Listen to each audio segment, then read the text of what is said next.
Single dad tackled a robber in a grocery store. The woman he protected was the CEO behind the brand. Tom Harris never imagined that one split-second decision in aisle 4 would change everything. What started as a Tuesday morning grocery run turned into a fight for survival, a twist of fate, and a second chance at life he never saw coming. Stay with me until the end of this story, and drop a comment with your city so I can see how far this journey travels. Now, let me take you back to where it all began. The morning had started like any other, unremarkable, predictable, safe. Tom Harris stood in his small kitchen, the kind with chipped countertops and a refrigerator that hummed too loud, pouring milk into Sophie's cereal bowl. His daughter sat at the table, legs swinging beneath her chair, her backpack already zipped and waiting by the door. "Dad, we're out of the good cereal," Sophie said, poking at the generic flakes with her spoon. Tom glanced at the clock, 7:15. School started at 8. He had exactly 45 minutes to drop her off, grab something decent for breakfast, and make it to his shift at the warehouse. The math was tight, but doable. "We'll stop at Green Mart on the way," he said, rinsing his coffee mug in the sink. 5-minute stop, in and out. Sophie grinned, the gap where her front tooth used to be making her look even younger than 8. "Can we get the one with the marshmallows?" "We'll see," Tom said, which was dad code for probably not, but I don't want to argue before school. He grabbed his jacket, a faded Marine's hoodie he'd worn thin over the years, and his keys. The morning air was crisp when they stepped outside, the kind of cool that promised a warm afternoon.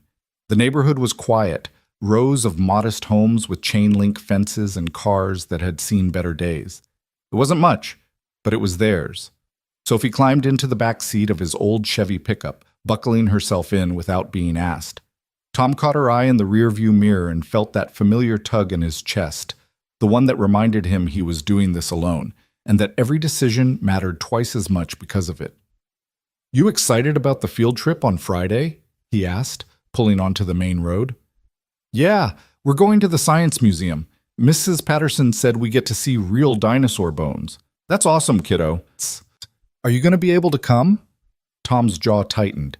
He'd requested the day off 2 weeks ago, but his supervisor had been vague about approving it. The warehouse job paid just enough to cover rent, groceries, and the occasional emergency, but it didn't come with flexibility. "I'm working on it," he said. Sophie didn't push. She'd learned not to. Green Mart appeared on the left, a mid-sized grocery store with a green and white awning and a parking lot that was half full. Tom pulled into a spot near the entrance, killed the engine, and turned to Sophie. "Quick trip, okay? No wandering." "Okay, Dad." The automatic doors slid open with a mechanical hiss. Inside, the store smelled like fresh bread and floor cleaner. Fluorescent lights buzzed overhead, casting everything in that sterile grocery store glow. A handful of customers moved through the aisles, a woman with a baby in a cart, an older man reading the back of a soup can, a teenager stocking shelves. Tom grabbed a basket and made a beeline for aisle 9. Sophie trotted beside him, her sneakers squeaking on the linoleum. "There," she said, pointing at the brightly colored boxes of cereal on the top shelf. "The one with the unicorn."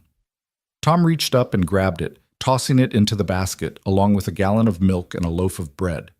Simple, efficient, exactly the kind of errand that shouldn't take more than 10 minutes. They headed toward the checkout lanes. Only 2 were open. Tom picked the shorter line, 3 people ahead of them. Sophie leaned against the cart divider, humming a song she'd learned in music class. That's when Tom noticed the woman. She stood 2 lanes over, waiting with a small basket of her own. She was dressed sharply, too sharply for a Tuesday morning grocery run. White blazer, tailored black pants, heels that clicked softly when she shifted her weight.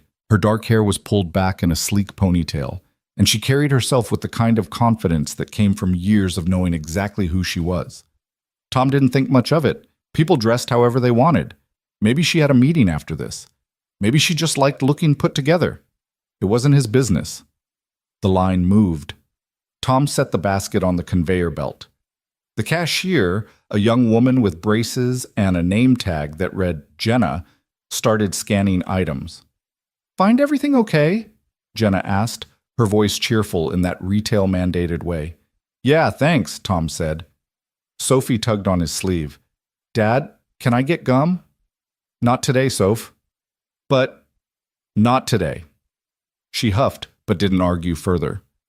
Tom pulled his wallet from his back pocket, counting the bills inside. $43 until Friday. Enough for gas and maybe one more grocery run if he stretched it. That's when the glass shattered. The sound was so sudden, so violent, that for a moment Tom's brain couldn't process it. It was like the world had split open. Customers screamed. Jenna stumbled backward, knocking over a display of candy bars. Tom's head snapped toward the entrance. A man in a black ski mask stood just inside the doorway, one hand gripping a crowbar, the other holding a semi-automatic pistol. His chest heaved, his movements jittery, like he was running on adrenaline and something else, something chemical. "Everybody down, now!" the man shouted, his voice cracking. "On the ground! Hands where I can see them!" The store erupted into chaos. Shoppers dropped to the floor, some scrambling behind shelves, others freezing in place. The teenager stocking shelves bolted toward the back of the store. The older man near the soup cans pressed himself flat against the tile, hands over his head. Tom's training kicked in before his conscious mind could catch up. He'd been a Marine for 6 years, served 2 tours overseas. Seen things that still woke him up at night, drenched in sweat, reaching for a weapon that wasn't there. That part of his life was supposed to be over. He was a dad now, a civilian. But the instincts didn't die. They hibernated. And now they roared awake. Tom's first thought was Sophie. He turned, grabbed her by the shoulders, and pulled her down behind the checkout counter. She was trembling, her eyes wide with terror. "Dad!" "Shh," Tom whispered, pressing a finger to his lips. "Stay here. Don't move. Don't make a sound." "I'm scared." "I know, baby. I know. But you need to stay quiet. Can you do that for me?" Sophie nodded, tears streaming down her cheeks. Tom's heart was a war drum in his chest. He peered around the edge of the counter, assessing the situation. The gunman was moving deeper into the store now, waving the pistol at anyone who dared to look up. He was rail-thin, his movements erratic. Addict, Tom thought. Desperate, unpredictable. "Where's the manager?" the man screamed. "I want the manager! Open the safe! Open it now or I start shooting!" Jenna whimpered, her hands shaking as she slowly raised them. "Please," she whispered. "Please don't—" "Shut up," the gunman barked, swinging the pistol toward her. Tom's muscles tensed. Every instinct told him to stay down, to protect Sophie, to wait for the police. But then he saw the woman in the white blazer. She was still standing. Maybe she'd frozen. Maybe she hadn't processed what was happening, but she was upright, visible, and the gunman was looking right at her. "You!" the man said, stalking toward her. "Yeah, you in the fancy clothes. Bet you got money. Hand over your purse. Now." The woman's voice was calm, too calm. "I don't want any trouble." "Then give me the damn purse." She reached for her bag slowly, carefully, like she was trying not to spook a wild animal, but her hands were shaking. The gunman grabbed her by the arm, yanking her forward. The woman gasped, stumbling in her heels. And that's when something inside Tom snapped. He didn't think. Thinking got you killed. He moved. Tom launched himself from behind the counter, his body low, his weight centered. The gunman's back was turned. 3 seconds. That's all Tom had. 2 seconds. 1. Tom's shoulder slammed into the gunman's ribs with the force of a freight train. The 2 men crashed into a shelf stacked with canned goods. Soup cans exploded across the floor, rolling in every direction. The gun flew from the man's hand, skittering across the tile like a deadly top. "Get down!" Tom roared at the woman. She didn't need to be told twice. She dropped to the floor, dragging her purse with her. The gunman thrashed beneath Tom, clawing at his face, his jacket, anything he could reach. Tom pinned him with one knee, grabbing the man's wrists and slamming them against the tile. "Stay down," Tom growled. The man bucked, trying to throw him off, but Tom had 50 pounds on him and years of training. He twisted the man's arm behind his back, pressing his face into the floor. "Someone call 911!" Tom shouted. Jenna was already on the phone, her voice high and breathless. Yes, there's a robbery. Green Mart on 5th. Please hurry." The gunman spat a string of curses, still struggling. Tom pressed harder, his knee digging into the man's spine. "Stop moving or I'll make it hurt worse," Tom said, his voice cold. The man went still. Tom's hands were shaking now, adrenaline flooding his system. His knuckles were bleeding. He'd scraped them on the tile during the tackle, but he didn't feel the pain. Not yet. Sirens wailed in the distance, growing louder. Tom glanced back toward the checkout counter. Sophie was still there, peeking around the edge, her face pale but unharmed. "You okay, kiddo?" Tom called. Sophie nodded, tears streaming down her face. "Good girl, stay there." The woman in the white blazer was sitting up now, her back against a shelf, her breathing ragged. She stared at Tom like she couldn't quite believe what had just happened. "Are you hurt?" Tom asked. She shook her head, her voice barely a whisper. "No, I'm fine." "Good. Stay down until the cops get here." The sirens were deafening now. Red and blue lights flashed through the store's front windows. Car doors slammed, boots pounded against pavement. "Police, hands where we can see them." Tom raised one hand, keeping the other pressed against the gunman's back. "He's secured. Guns on the floor to my left." Two officers rushed in, weapons drawn. One of them kicked the pistol away while the other moved toward Tom. "Let him go, sir. We've got him." Tom released his grip and stood, his legs unsteady. The officers hauled the gunman to his feet, snapping handcuffs around his wrists. The man was still cursing, still struggling, but it was over. One of the officers, a stocky man with a graying mustache, turned to Tom. "You the one who took him down?" Tom nodded. "Hell of a thing," the officer said. "You ex-military?" "Marines." "Figures." The officer looked past Tom toward the woman in the white blazer. She was standing now, brushing dust off her pants. "Ma'am, are you injured?" "No," she said, her voice steadier now. "Thanks to him." She walked toward Tom, her heels clicking softly. Up close, Tom could see the fear still lingering in her eyes, the way her hands trembled even as she tried to compose herself. "You saved my life," she said, her voice cracking. I don't even know your name." Tom Harris." "Charlotte," she said. "Charlotte Wynne." She extended her hand. Tom shook it, his palm rough against her smooth skin. "Just did what anyone would do," Tom said, suddenly aware of the crowd staring at them. "No," Charlotte said firmly. "Not anyone. Most people would have stayed down. You didn't." Tom felt heat rise to his face. He wasn't good with compliments. Never had been. "I need to check on my daughter," he said, pulling his hand away. "Of course," Charlotte said quickly. "Of course. Thank you. Really." Tom nodded and turned back toward the checkout counter. Sophie was already running toward him, her small arms wrapping around his waist. Dad, you were so brave." Tom knelt down, pulling her into a tight hug. "You okay, Soph?" "I was scared," she whispered. "I know, me too." "But you stopped him." "Yeah, I did." Sophie pulled back, looking up at him with wide eyes. "Are we still going to school?" Tom laughed, a short, breathless sound. "Yeah, kiddo, we're still going to school." He stood, taking her hand. The store was still buzzing with activity, paramedics checking on customers, officers taking statements, employees trying to make sense of the wreckage. Tom just wanted to leave, to get Sophie somewhere safe, to pretend this morning had never happened, but as he walked toward the exit, he felt Charlotte's eyes on him. He glanced back.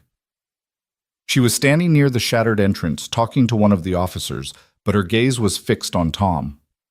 There was something in her expression, gratitude, yes, but something else too. Something Tom couldn't quite name. He gave her a small nod, then led Sophie out into the parking lot. The cool morning air hit him like a slap, grounding him. His hands were still shaking. His shirt was torn at the shoulder. His knuckles were bleeding. But Sophie was safe. That was all that mattered. Tom opened the truck door and helped Sophie into the back seat. She was quiet now, staring out the window. "Dad?" she said softly. "Yeah?" "That lady, the one you saved, she seemed really important." Tom started the engine. "Maybe." "Do you think we'll see her again?" Tom glanced in the rearview mirror, catching Sophie's reflection. "I don't know, kiddo. Probably not." He pulled out of the parking lot, leaving Greenmart behind. He had no idea how wrong he was. The rest of that Tuesday passed in a blur of paperwork and phone calls Tom didn't want to make. After dropping Sophie at school, 20 minutes late, with a hastily scribbled note explaining the delay, he'd driven straight to the police station to give his official statement. The detective assigned to the case, a woman named Martinez with sharp eyes and a no-nonsense demeanor, had walked him through the incident 3 times, asking him to recall details he hadn't consciously registered. The color of the gunman's shoes, the exact words he'd shouted, whether anyone else had been in the store who might have fled before police arrived. Tom answered as best he could, but his mind kept drifting back to Sophie's face when she'd wrapped her arms around him, the way her voice had trembled when she'd said she was scared. He'd promised himself years ago, after leaving the Marines, that he'd never put her in danger. And yet this morning, she'd been 10 feet away from a loaded weapon. "Mr. Harris?" Tom blinked, refocusing on Detective Martinez. "Sorry, what?" "I asked if you'd ever seen the suspect before today." "No, never." Martinez nodded, making a note on her tablet. "The store's security footage confirms your account. Clean takedown. Textbook, actually. You probably saved lives today." Tom shifted in his chair. "I just reacted." "Well, your reaction kept a bad situation from getting worse." She set the tablet down and leaned back, studying him. "You know, we're always looking for people with your kind of training. Ever thought about joining the force?" Tom had heard variations of this question a dozen times since leaving the military. Police departments, private security firms, even a buddy who ran a bail bonds operation. They all saw his resume and assumed he'd want to keep doing what he'd been trained to do. "I've got a daughter," Tom said simply. "Can't risk not coming home." Martinez's expression softened. "Fair enough." She stood, extending her hand. "You're free to go. We'll be in touch if we need anything else, but I don't anticipate that. The suspect's got priors for armed robbery. This is pretty open and shut." Tom shook her hand and left, stepping out into the afternoon sunlight. His truck was parked across the street, looking even more battered in the harsh daylight. He climbed in, started the engine, and just sat there for a moment, hands on the wheel, staring at nothing. His phone buzzed. A text from his supervisor at the warehouse. "Heard about this morning? You okay?" Tom typed back, "Yeah, be there for night shift." The response came immediately. "Take the night off. See you tomorrow." Tom should have felt relieved. Instead, he felt restless. The adrenaline from the morning had worn off, leaving him hollowed out and jittery. He drove to Sophie's school and parked across the street, even though dismissal was still 2 hours away. He just needed to be close to her, to know she was safe behind those brick walls and chain-link fences. His phone rang. Unknown number. Tom almost didn't answer, but something made him hit the green button. "Hello? Mr. Harris?" A woman's voice, professional and polite. "This is Amanda Cho calling from Wynn Foods' corporate office. I'm Ms. Wynn's executive assistant." Tom sat up straighter. "Okay. Ms. Wynn wanted me to reach out personally to thank you again for your actions this morning. She's extremely grateful." "That's not necessary," Tom said. "Really?" She insisted. There was a pause, the sound of papers shuffling. "She'd also like to invite you and your daughter to dinner this Friday evening, if you're available. Her treat, of course. She'd like to properly thank you both." Tom frowned. "That's really not—" "She was very clear that she wouldn't take no for an answer," Amanda said, a hint of amusement in her voice. "And between you and me, Mr. Harris, when Ms. Wynn makes up her mind about something, it's easier to just say yes." Tom rubbed his face. He didn't want dinner. He didn't want thanks. He just wanted this whole thing to fade into the background so he could get back to the quiet, unremarkable routine that kept Sophie safe and fed. But something in Amanda's voice told him that declining would take more energy than accepting. "Friday works," he said finally. "Wonderful. I'll text you the details.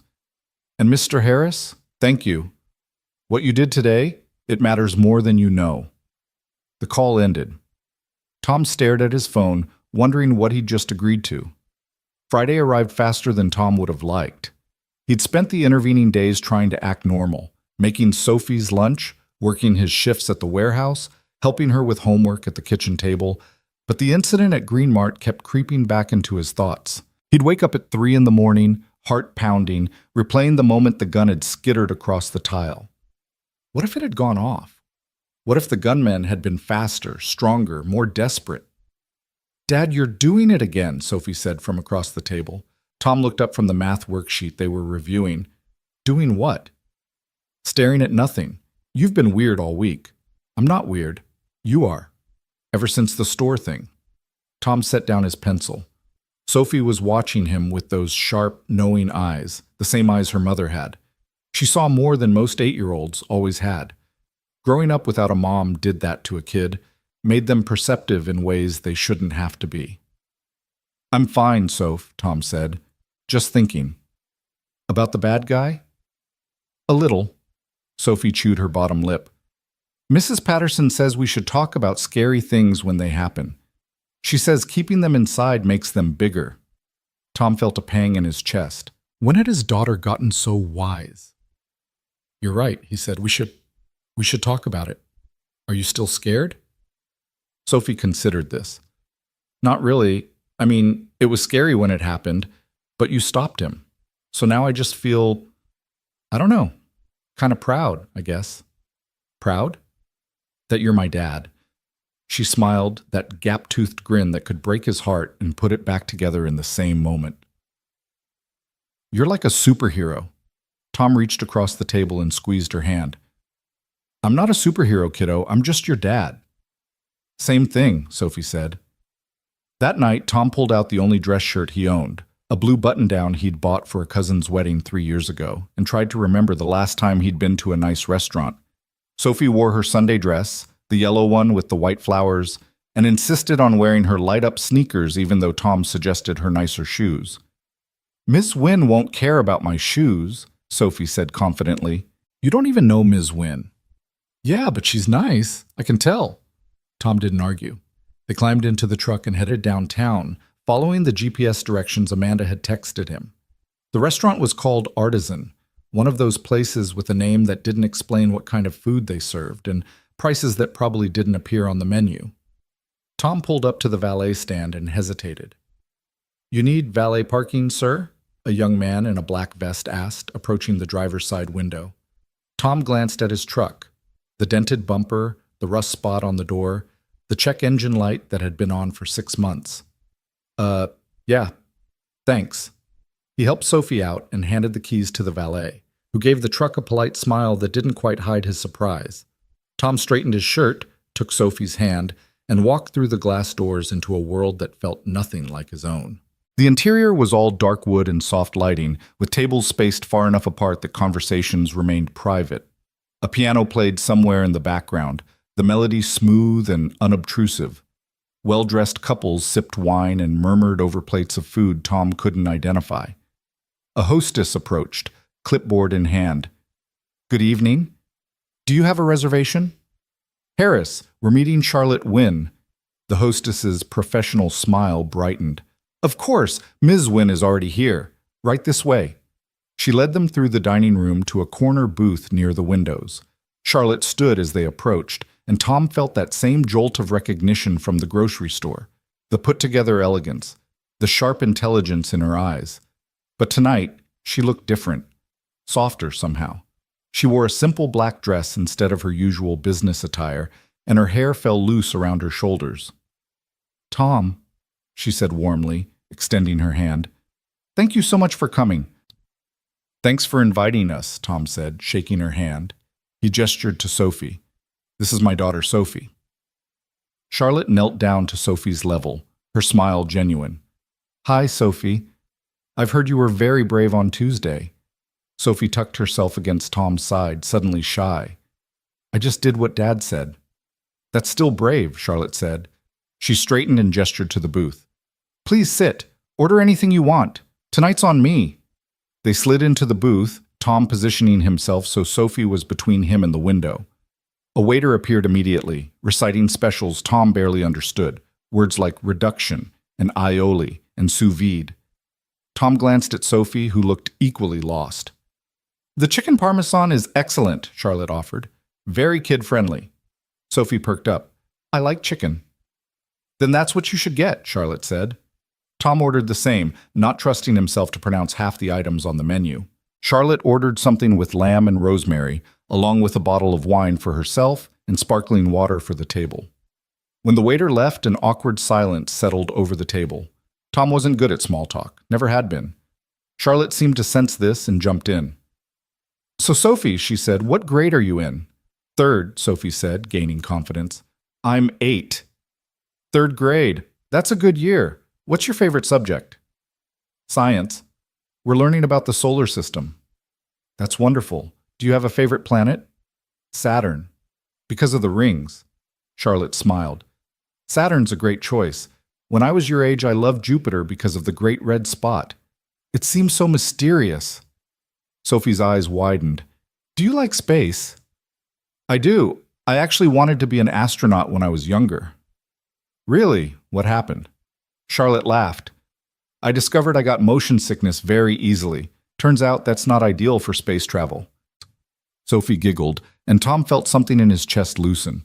Charlotte was good with kids, natural in a way that didn't feel forced or condescending. She asked Sophie about her teachers, her friends, her favorite books, and listened to the answers like they mattered. The food arrived, and for a while they ate in companionable silence. Tom had to admit the chicken parmesan was the best he'd ever tasted. Sophie devoured hers, pausing only to tell Charlotte about the field trip to the science museum she was excited about. "That sounds amazing," Charlotte said. "Are you going with her, Tom?" Tom set down his fork. "I'm trying. Work's been complicated." Charlotte's expression shifted, something sharp and assessing flickering behind her eyes. "Where do you work?" "Warehouse on the east side. Night security." "Do you like it?" Tom shrugged. "It pays the bills." "That's not what I asked." Tom met her gaze. There was no judgment there, just curiosity. "No," he said honestly. "I don't like it. But it's what's available for someone with my background and my schedule." "Your background being military?" "Marines. 6 years." Charlotte nodded slowly. "And you left because—" Tom glanced at Sophie, who was focused on cutting her chicken into precise squares. "Because I became a single dad," he said quietly, "and deployments don't exactly work with custody arrangements." Understanding flickered across Charlotte's face. She didn't ask about Sophie's mother, didn't press for details Tom wasn't ready to share. She just nodded and said, "That must have been a difficult choice." "It was the only choice." The waiter returned to clear their plates and offer dessert. Sophie's eyes lit up when she heard the word chocolate lava cake, and Charlotte ordered one for them to share. When the waiter left, Charlotte leaned back in the booth, studying Tom with an intensity that made him uncomfortable. "Can I ask you something?" she said. "Sure." "Why did you tackle that man on Tuesday?" Tom frowned. "Because he had a gun." "A lot of people see guns and stay down. It's the smart thing to do. So why didn't you?" Tom was quiet for a moment, choosing his words carefully. "I spent 6 years being trained to run toward danger instead of away from it. That doesn't just turn off when you come home. And when I saw him grab you—" He trailed off, shaking his head. "I couldn't just watch." "Even though you had Sophie with you?" "Especially because I had Sophie with me. What kind of man would I be if I taught her to stand by while someone else got hurt?" Charlotte's expression softened. "You're a rare kind of person, Tom Harris." "I'm really not." "Yes," Charlotte said firmly. "You are." The lava cake arrived, and Sophie dug in with enthusiasm, getting chocolate on her nose within the first bite. Charlotte laughed, and Tom found himself smiling despite the strange weight of the conversation.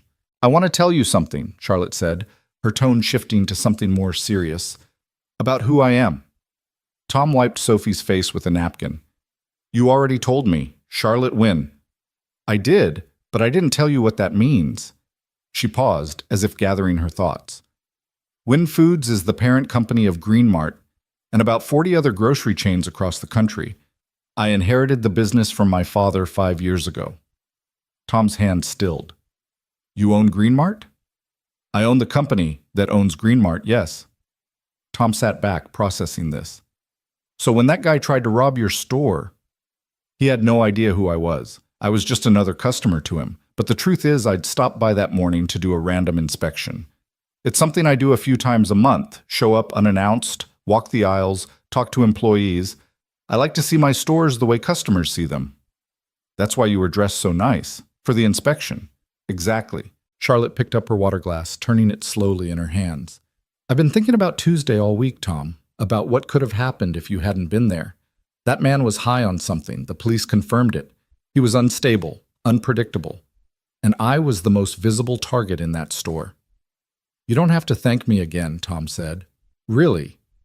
I know I don't have to, but I want to. She set the glass down and looked him directly in the eye. And I want to do more than just buy you dinner. Tom felt a warning bell go off in his head. Ms. Wynne, Charlotte, please. Charlotte, I didn't do what I did because I wanted something in return.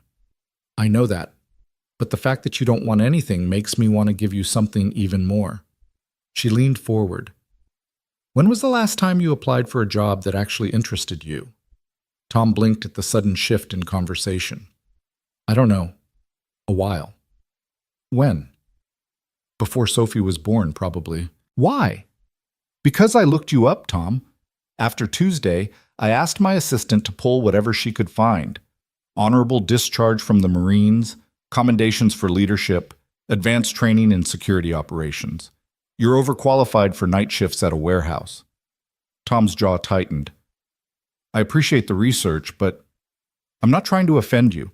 I'm trying to understand why someone with your skills is working a job that barely pays above minimum wage. Because no one wants to hire a single dad who needs to be home by 7 every morning to make breakfast and drop his kid at school, Tom said, his voice harder than he intended. Because flexible schedules don't exist in careers that actually pay well. Because every interview I've had in the past 3 years ends the same way. We'll call you. And then they never do. The words came out harsher than he'd meant them to, and he immediately regretted it.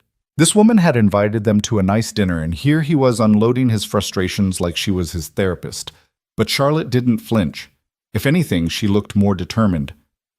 What if I told you I might have a solution, she said. To what? To all of it. The schedule, the pay, the career that actually uses what you're trained to do. Tom shook his head. Charlotte, I don't need charity. It's not charity. It's an opportunity. She pulled out her phone, tapped the screen a few times, and slid it across the table. This is a job posting that went live this morning. Head of Regional Security Operations for Wynn Foods. It's a new position. We're consolidating security protocols across all our stores in this region.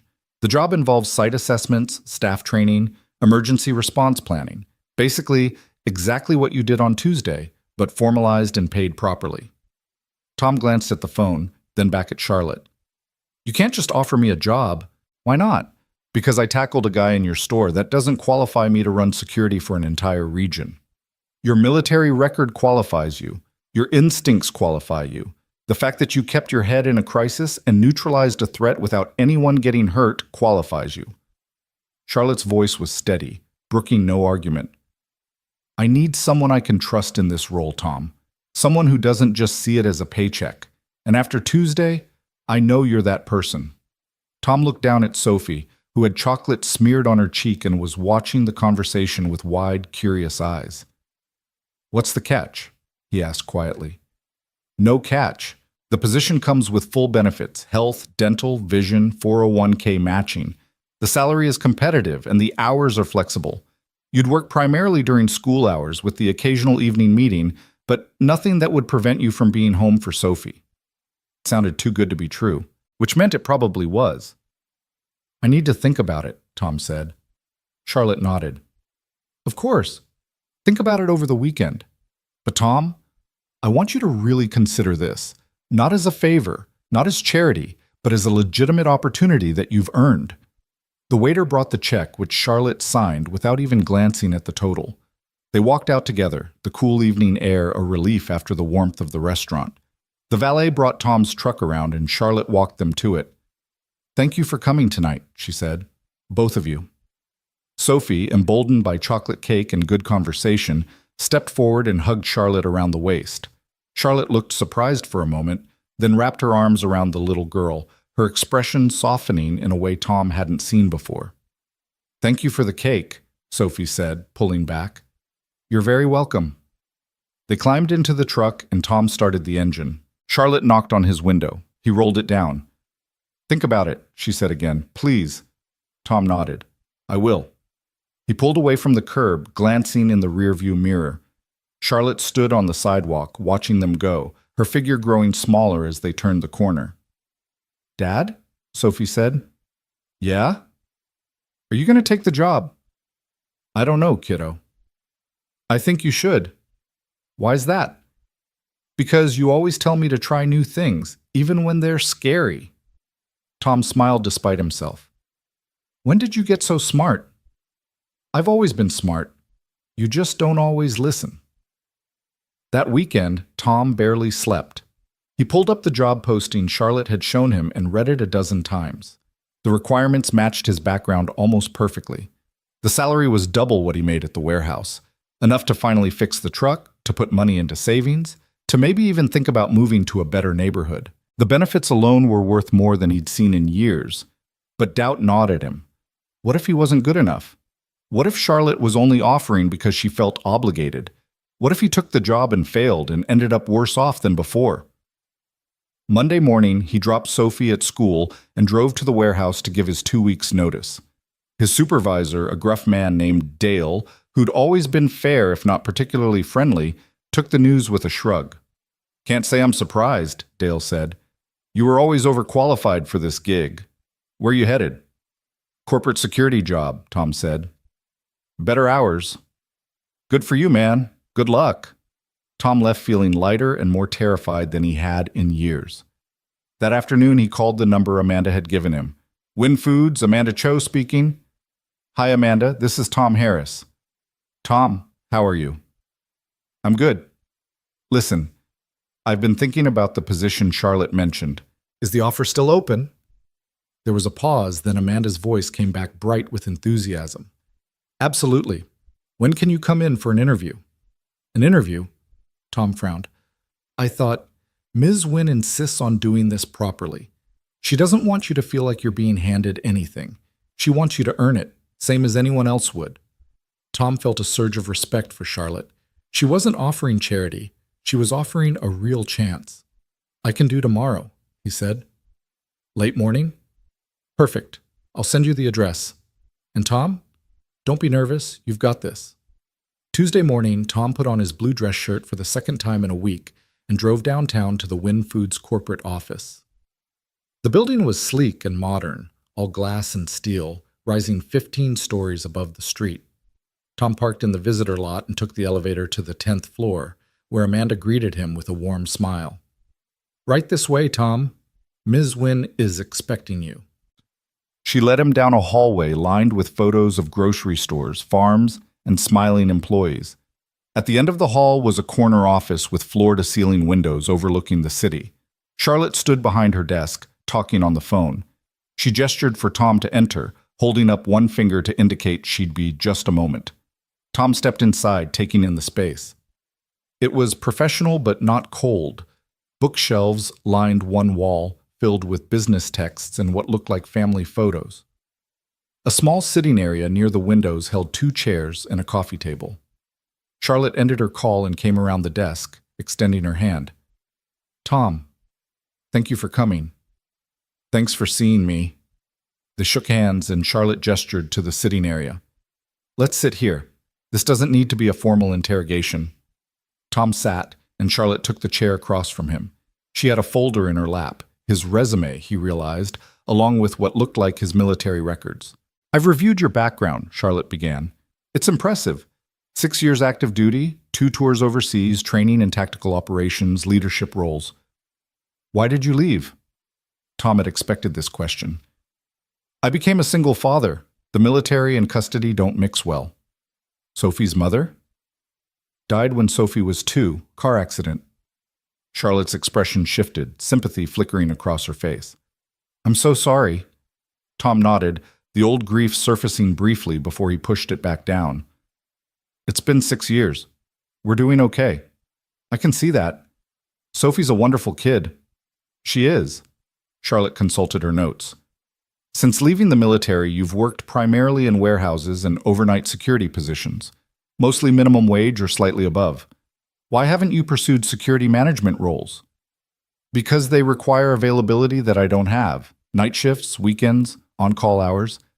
I can't do that to Sophie." Understood. Charlotte set the folder aside and leaned forward. Let me tell you what this role actually entails. Win Foods operates 43 stores across this region. Right now, each store handles its own security, local contracts with different companies, no standardized protocols, no oversight. It's inefficient and, as we saw last week, potentially dangerous. I want to change that. Tom listened, his interest growing. I want someone who can assess our current security measures, identify weaknesses, develop comprehensive protocols, and train staff across all locations. Someone who can respond to incidents, coordinate with law enforcement, and ensure that what happened last Tuesday never happens again. Or if it does, that we're prepared. That's a big job, Tom said. It is, which is why I need the right person. Someone with tactical training, leadership experience, and the ability to think clearly under pressure. Charlotte met his gaze. Someone like you. What about my schedule? Sophie gets out of school at 3. Most of your work would happen during business hours, site visits, meetings, training sessions. There might be occasional evenings, but we'd work around your schedule. And if an emergency happens, we have other staff who can respond. Tom processed this. It was exactly what he'd been looking for, the kind of role that matched his skills and his needs. But the doubt crept back in. Why me? He asked. You could hire someone with corporate security experience, someone who knows your industry. I could, Charlotte agreed. But they wouldn't have stopped that robbery. They wouldn't have risked themselves to protect a stranger. This job isn't just about writing protocols and conducting audits, Tom. It's about genuinely caring whether people are safe, and you've already proven you do. Tom was quiet, weighing his options. This was the chance he'd been waiting for, a real career, stability for Sophie, a future that didn't involve counting pennies until the next paycheck. When would I start? He asked. Charlotte's face broke into a smile. Is that a yes? It's a yes. Then you start Monday. Welcome to Win Foods, Tom. They shook hands again, and this time Tom felt the weight of the moment, the shift from one life to another, from survival mode to something more. Charlotte walked him to the door, promising that Amanda would send over all the paperwork. Tom, Charlotte said as he was leaving. He turned. Thank you for taking a chance on this. And on me. I think it's the other way around, Tom said. Maybe it's both. Tom left the office feeling like he was walking on air. He called Sophie's school from the parking lot, asking if he could pick her up early. When he arrived, Sophie came running out, confused but excited. What's wrong? She asked, climbing into the truck. Nothing's wrong. Everything's right. Tom pulled her into a hug. I got the job, Soph. Sophie squealed, wrapping her arms around his neck. Really? Really. Does that mean we can get the good cereal now? Tom laughed, the sound breaking free from a place deep in his chest. Yeah, kiddo, we can get the good cereal. They drove to Green Mart, the same store where everything had changed a week ago. Tom parked near the entrance and they walked in together. The shattered glass had been replaced, the shelves restocked. It looked like nothing had ever happened, but everything had.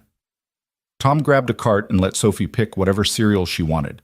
The one with marshmallows, the one with chocolate, the one shaped like stars. He didn't care about the cost. For the first time in years, he didn't have to. As they walked through the aisles, Tom felt eyes on him.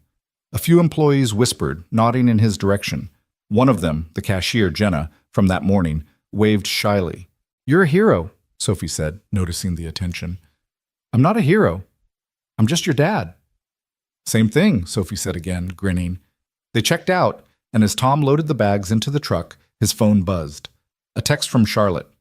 Congratulations. See you Monday. And Tom, thank you again for everything. Tom smiled, pocketing his phone. Monday couldn't come fast enough. Monday arrived with the kind of nervous energy Tom hadn't felt since his first day of boot camp. He'd been up since 5, unable to sleep, running through mental checklists of everything he needed to remember. Sophie had noticed his restlessness at breakfast, watching him pace the kitchen while his coffee grew cold. You're going to do great, Dad, she'd said, spooning cereal into her mouth. Just be yourself. That's what I'm worried about, Tom had muttered, but he'd smiled when he said it. Now he stood in the lobby of the Win Foods building, wearing the one suit he'd bought over the weekend, charcoal gray, off the rack from a department store, but it fit well enough. Amanda had sent him a detailed email outlining his first day. Orientation at 8, meetings with department heads at 9 and 10, lunch with Charlotte at noon, then an afternoon tour of the nearest Green Mart location. The elevator doors opened on the 10th floor, and Amanda was waiting with that same warm smile. "Tom, right on time. How are you feeling?" "Terrified," Tom admitted. Amanda laughed. "That's normal. Come on, let's get you set up." She led him through a maze of hallways to a small office near the back of the building.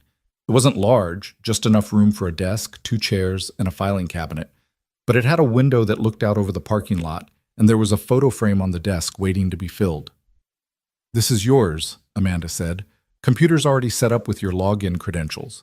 HR will come by in about 20 minutes to get your paperwork sorted. Any questions?" Tom looked around the space, still not quite believing it was real. "No, thank you." "Don't thank me. You earned this." Amanda checked her watch. "I'll come get you when it's time for your first meeting. In the meantime, make yourself comfortable." She left, closing the door behind her. Tom stood in the center of the office, taking it in. His own space. His own desk. A job where people called him by his name instead of just the night guy. He sat down, the chair creaking slightly under his weight, and logged into the computer. His inbox was already full. Welcome messages from various departments, training modules to complete, security reports from the past 6 months flagged for his review. Tom opened the first report and started reading, his military training kicking in as he analyzed incident patterns and response times. 20 minutes passed in what felt like 5. A knock on the door pulled him from the data. "Come in." A woman in her 50s entered, carrying a stack of folders. "Tom Harris, I'm Patricia from HR. Ready to make this official?" The paperwork took longer than expected. Tax forms, direct deposit authorizations, benefits elections, emergency contacts. Patricia walked him through each document with practiced efficiency, explaining insurance options and retirement contributions in terms that actually made sense. When they reached the emergency contacts section, Tom hesitated. "Just put Sophie's school," he said. "And my neighbor, Mrs. Chen. She watches Sophie sometimes." Patricia didn't ask about other family, about a partner or parents or siblings. She just wrote down the information and moved on, and Tom was grateful for her discretion. By the time they finished, it was 8:55. Amanda appeared at his door exactly on schedule. "Ready for the fun part?" she asked. Tom followed her to a conference room where 3 people waited around a table. Amanda made introductions. David Chen, VP of Operations, a man in his 40s with wire-rimmed glasses and a firm handshake. Lisa Martinez, Regional Manager for the Eastern Stores, a woman about Tom's age with sharp eyes and a business-like demeanor. And Robert Hayes, Head of Legal, older, gray-haired, with the cautious expression of someone who'd seen too many lawsuits. They spent the next hour walking Tom through the current state of security across the region. Each store contracted with local companies, as Charlotte had mentioned, resulting in wildly inconsistent protocols. Some locations had armed guards, others just cameras. Response times varied from minutes to hours. Training was minimal or non-existent. "It's a mess," David said bluntly, "and it's been a mess for years. We just haven't had the resources to fix it." "Until now," Lisa added, looking at Tom, "Charlotte's been pushing for a unified security division for 2 years. What happened last Tuesday finally gave her the leverage to make it happen." Tom absorbed this, understanding dawning. The robbery hadn't just saved Charlotte's life, it had provided the catalyst for institutional change. "What's my budget?" Tom asked. Robert slid a folder across the table. "Initial allocation is here. It's generous, but not unlimited. Charlotte wants results, but she wants them done smartly." And Tom opened the folder and scanned the numbers. It was more than generous, it was transformative. With this kind of funding, he could implement real changes. "What about resistance?" Tom asked. "Store managers who don't want to change systems they're used to?" Lisa smiled grimly. "That's where I come in. I'll handle the politics, you handle the security. Between us, we'll get it done." The meeting ended with action items and timelines. Tom's head was spinning with information, but he felt energized rather than overwhelmed. This was real work, important work, the kind that actually mattered. At noon, Amanda escorted him to Charlotte's office. Charlotte was on the phone again, But she waved him in, pointing to the sitting area where lunch had been set up. Sandwiches, salads, fruit, bottled water. I understand, but that timeline isn't realistic, Charlotte was saying into the phone, her tone firm but not unkind. We need at least 6 weeks for proper implementation. Yes, I know what the board wants. Then the board needs to trust the people they hired to do this right. She ended the call and turned to Tom with an apologetic smile. Sorry, crisis of the day. How's your morning been? Overwhelming in the best way, Tom said. They sat, and Charlotte handed him a sandwich. David and Lisa can be intense, but they're good at what they do. If they seem skeptical, don't take it personally. They're just protective of their territories. They didn't seem skeptical, more like cautiously optimistic. That's better than I expected. Charlotte unwrapped her own sandwich. What are your first impressions? Tom considered this. The security situation is worse than I thought. No standardization, no accountability, no clear chain of command when something goes wrong. But it's fixable. I just need time and cooperation. You'll have both. What do you need from me? Authority to make changes. When I recommend a new protocol or a different vendor, I need to know you'll back me up. Charlotte met his gaze. You have it. I hired you because I trust your judgment. Don't make me regret it. I won't. They ate in comfortable silence for a moment, then Charlotte said, How's Sophie handling the transition? She's excited, doesn't fully understand what it means yet, but she knows things are changing for the better. She's a sweet kid. You've done a good job with her. Tom felt that familiar tightness in his chest. I'm trying. Some days are harder than others. Single parenting always is, Charlotte said quietly. Something in her tone made Tom look up. You have kids? No, but I watched my mother raise me and my brother alone after my father died. I know what it costs. Tom hadn't known Charlotte had lost her father. He'd assumed she'd inherited the company in the usual way, planned succession, careful transition. But there was grief in her voice, old but still present. How old were you? Tom asked. 16. Car accident, same as Sophie's mother. He was driving home from a store opening, hit by a drunk driver on the highway. Charlotte's expression was distant. One phone call and everything changed. I'm sorry.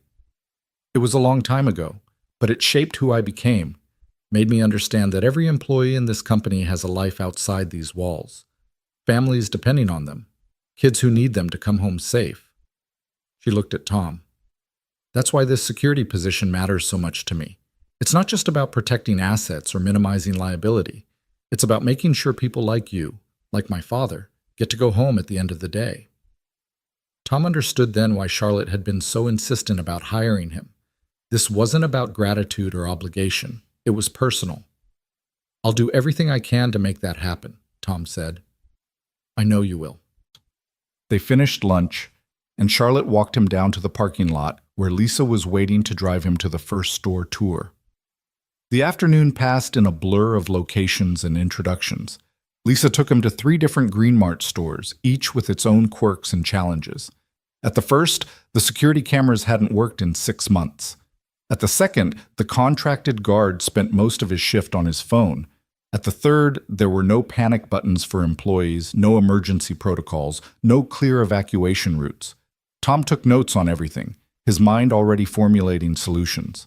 By the time Lisa dropped him back at the office at 4:30, he had filled an entire notebook with observations and recommendations. He drove to Sophie's school, arriving just as the after-school program was ending. Sophie ran out with her backpack bouncing, her face bright with curiosity. How was it? She demanded before she'd even climbed into the truck. Long, good, a lot to learn. Did you see Ms. Charlotte? I had lunch with her. Sophie's eyes went wide. Really? What did you eat? Sandwiches. Boring, Tom laughed. What about you? How was school? We started our space unit today. Mrs. Patterson brought in a model of the solar system and everything. Sophie launched into an enthusiastic description of planetary orbits and asteroid belts, and Tom listened, grateful for the normalcy after a day of so much change. That night, after Sophie was in bed, Tom sat at the kitchen table with his laptop, reviewing the security reports he'd been sent. Incident logs from the past year painted a troubling picture. Shoplifting was constant, employee theft not uncommon, and there had been 3 armed robberies in the region in the past 6 months. The one at his Green Mart had just been the most recent. Tom created a spreadsheet categorizing incidents by type and location, looking for patterns. Certain stores were hit repeatedly. Others had gone years without major problems. The difference, he realized, wasn't location or demographics. It was management. Stores with engaged, trained staff had fewer incidents. Stores where employees felt like interchangeable parts had more. He made a note. Security isn't just cameras and guards. It's culture. The weeks that followed fell into a rhythm. Tom spent his days visiting stores, meeting with managers, assessing vulnerabilities.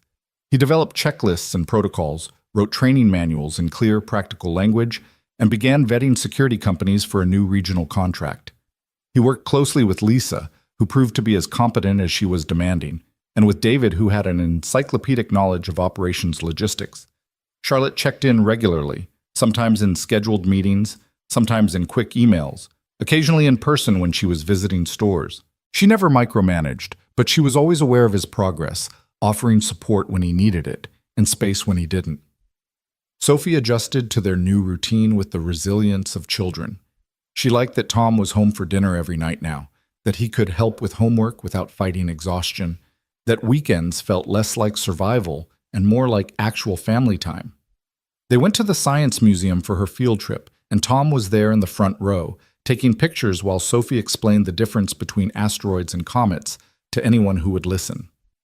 One evening in late October, about 6 weeks into his new job, Tom was working late at the office, finalizing a contract proposal when Charlotte knocked on his door. "Burning the midnight oil?" she asked. Tom glanced at the clock. 7:15. "Sorry, I didn't realize how late it was. Sophie's at Mrs. Chen's. I should go get her." "Before you do, can I steal 5 minutes?" "Of course." Charlotte sat in the chair across from his desk, and Tom noticed she looked tired. Not physically, she was as polished as ever, but there was a weariness in her eyes that hadn't been there before. "I just came from a board meeting," she said. "They wanted an update on the security overhaul." Tom felt his stomach tighten. "How'd it go?" "Better than expected, thanks to you.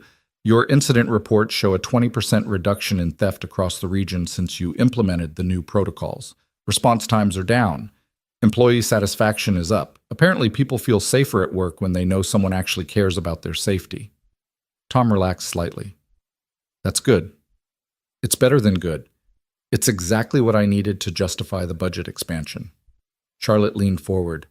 "I want to roll this out company-wide, Tom. All 200 stores, not just this region. And I want you to lead it." Tom blinked. "Company-wide?" "You'd get a team, at least 4 regional managers working under you. More resources, bigger budget, real authority to make systemic changes, and a significant raise, obviously." It was everything Tom could have hoped for, the kind of career advancement that usually took years. But it also meant more responsibility, more travel, more time away from Sophie. "Can I think about it?" Tom asked. Charlotte looked surprised, then thoughtful. "Of course. Take as long as you need. But Tom, you've earned this. Don't let doubt talk you out of something you deserve." After she left, Tom sat in his office, staring at the dark window. The reflection looking back at him was a stranger, someone successful, someone valued, someone with a future that extended beyond the next paycheck. He wasn't sure he recognized that person yet. He picked up his phone and called Mrs. Chen. "Hi, Mrs. Chen. I'm so sorry I'm running late. I'll be there in 20 minutes. "No rush, Tom. Sophie and I are making dumplings. Take your time." When Tom arrived at Mrs. Chen's small apartment, he found Sophie at the kitchen table, carefully folding dough around filling, her tongue stuck out in concentration. Mrs. Chen, a tiny woman in her 70s who'd emigrated from Taiwan 50 years ago, supervised with gentle corrections. "Not too much filling or it will burst," Mrs. Chen was saying. "There, like that. Perfect." Sophie looked up when Tom entered. "Dad, look, I made 6 dumplings." "They're beautiful, Soph," Mrs. Chen waved him to a chair. "Sit, sit. You're just in time for dinner." Tom started to protest. He'd already imposed enough, but Mrs. Chen was already filling a bowl with steaming dumplings and setting it in front of him. The first bite transported him somewhere else entirely, the flavors complex and comforting. "Mrs. Chen, these are incredible." Old family recipe, she said, pleased. My mother taught me, I teach Sophie. This is how traditions survive. They ate together, Sophie chattering about her day while Mrs. Chen listened with the patience of someone who genuinely enjoyed children's company. Tom felt the tension from the office slowly drain away. After dinner, Tom helped clean up while Sophie carefully packed the leftover dumplings into containers. Mrs. Chen, Tom said quietly while Sophie was distracted, can I ask you something? Of course. If you had a chance to do something really big for your career, but it meant being away from your kid more, not all the time, just more than now, would you do it? Mrs. Chen dried a plate thoughtfully. Is this hypothetical? Not entirely. Then my answer is this. Children need many things from their parents. Food, shelter, safety, these are important. But they also need to see their parents happy, fulfilled, growing. If you're miserable to give Sophie stability, she will feel that misery. But if you are thriving, even if it means some change, she will thrive too. Oh, what if I'm not around as much? Then you make the time you have count more. Quality over quantity, as they say. Mrs. Chen set down the plate and looked at him directly. Tom, I watch you with Sophie. You are a good father. Trust yourself to keep being a good father, even as things change. Tom nodded, something settling in his chest. Thank you. No thanks needed. Now go, take your dumplings before they get cold. That weekend, Tom took Sophie to the park.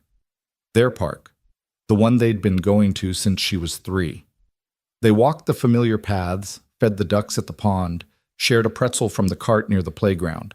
Sophie ran ahead to the swings, and Tom pushed her, the rhythm meditative and familiar. Higher, Dad! He pushed harder, watching her arc toward the sky, her laughter carrying on the breeze.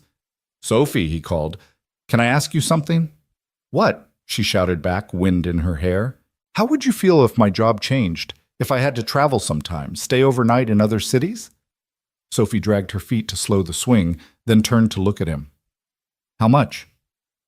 Maybe once or twice a month. Just for a night or two. Sophie considered this with the seriousness she applied to all important questions. Would Mrs. Chen stay with me? If she's available. Or maybe we could find someone else you like. And you'd still be home most of the time? Every night I could be. Sophie hopped off the swing and walked over to him. Then I think you should do it. Tom knelt down to her level. Why? Because you love your job, I can tell. You smile more now, and you don't get that worried look you used to get when you were checking the mail. Tom hadn't realized she'd noticed. Kids saw everything. I do love my job, he admitted, but I love you more. I know, that's why it's okay. Sophie hugged him, her small arms strung around his neck. Plus, if you travel, you can bring me back those little soaps from the hotel. Tom laughed, the sound breaking free from somewhere deep. Deal. Monday morning, he walked into Charlotte's office without an appointment. She looked up from her computer, surprised. Tom, everything okay? I thought about your offer, he said. I'm in. Charlotte's face broke into a smile. Yeah? Yeah. On one condition. Name it. I need travel to be scheduled at least 2 weeks in advance when possible, and I need guaranteed backup so I'm never stuck overnight unexpectedly. Sophie comes first, always. Done, Charlotte said without hesitation. Anything else? That's it.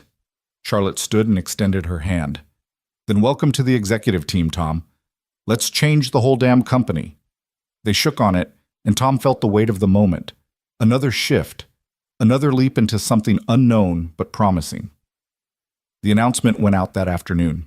Tom was promoted to Vice President of Security Operations, effective immediately. His phone started buzzing with congratulatory messages from colleagues he'd worked with over the past weeks.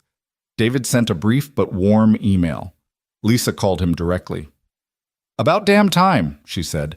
This company needs people who actually know what they're doing in leadership. Welcome to the club.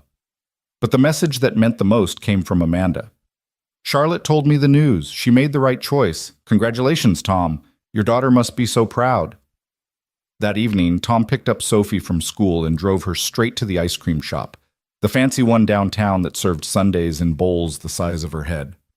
What's the occasion? Sophie asked, eyes wide as she surveyed the menu. I got a promotion. What's a promotion? It means my boss thinks I'm doing a good job, so she's giving me more responsibility and more money. Sophie gasped. Does that mean we can get the apartment with the balcony? Tom had shown her a listing once, months ago, for a 2-bedroom with a small balcony overlooking a park. It had been completely out of their price range, so far outside the realm of possibility that Tom had closed the website and tried to forget about it. Maybe, he said. Let's see. Sophie ordered the chocolate explosion sundae. Tom got vanilla with caramel. They sat at a small table by the window, and Sophie told him about a book she was reading in class while chocolate ice cream dripped down her chin. Later, after Sophie was asleep, Tom pulled up that listing again. It was still available. With his new salary, it was no longer impossible. It was just on the edge of feasible. He could make it work if he was careful, if he budgeted properly, if he didn't let himself get comfortable and complacent. He filled out the application before he could talk himself out of it. 3 days later, the landlord called. They wanted to meet him, see his employment verification, check his references. Tom took a long lunch, drove to the building, and walked through the apartment with the landlord, a middle-aged woman named Teresa who asked about Sophie and seemed genuinely interested in the answer. Single dad? Teresa asked. Yes, ma'am. Good for you. That's not easy. She gestured around the living room. This is a quiet building, families mostly, a few retirees. We have a community garden in back if Sophie likes that sort of thing. She would, Tom said, picturing Sophie planting tomatoes or sunflowers. Then it's yours if you want it. First month and security deposit, move-in date flexible. Tom signed the lease that afternoon, still not quite believing it was real. When he picked up Sophie from school, he drove past the building and pulled over. See that window on the 3rd floor? He said, pointing. The one with the balcony? Sophie followed his finger. Yeah? That's ours now. We're moving in next month. Sophie's shriek of joy was so loud that Tom worried it might shatter the windows. She unbuckled and launched herself at him, hugging him so tight he could barely breathe. Really? For real? For real, kiddo. Can I paint my room? Any color you want. Sophie pulled back, her face serious. This is because of the job, right? Because Ms. Charlotte gave you the job? Yeah, it is. Then we should thank her. Tom smiled. Yeah, we should. That weekend, Sophie insisted on making Charlotte a thank you card.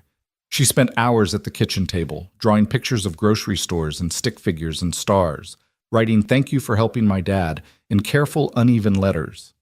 Tom watched her work, marveling at her thoughtfulness, her ability to understand that someone had changed their lives and deserved recognition for it. On Monday, Tom brought the card to the office. Charlotte was in a meeting, so he left it on her desk with a brief note. From Sophie. She wanted you to know she's grateful.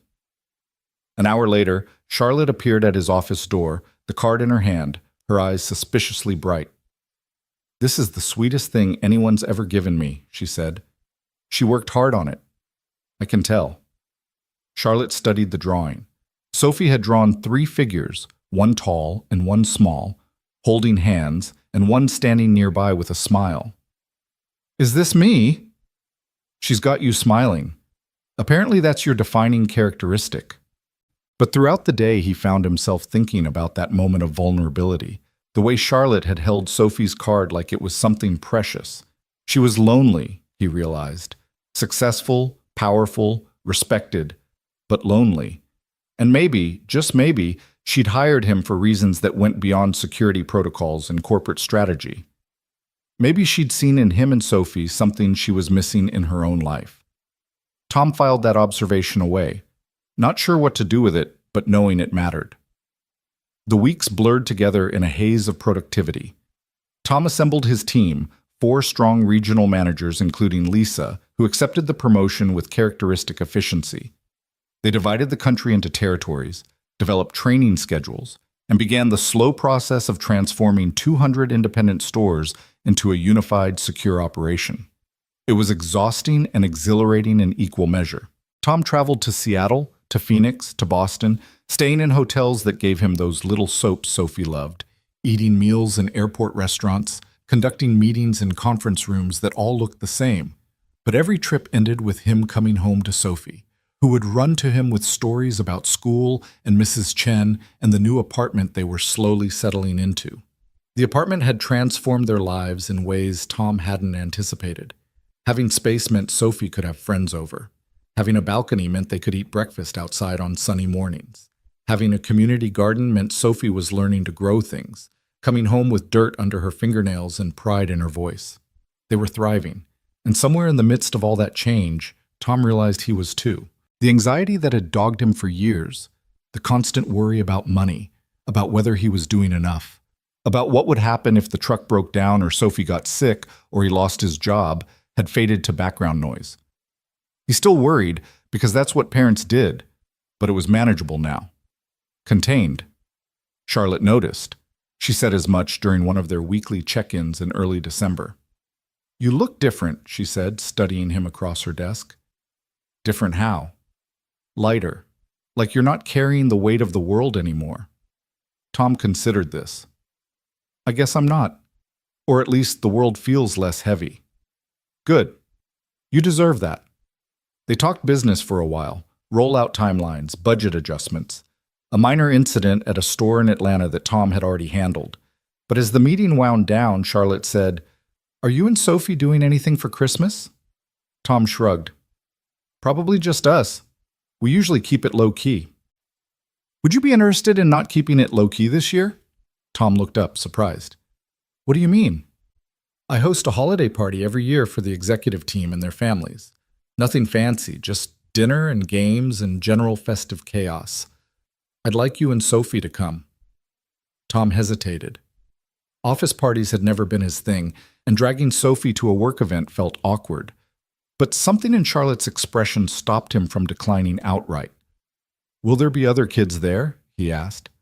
"At least a dozen. David's got 3, Lisa's got 2, Robert brings his grandkids.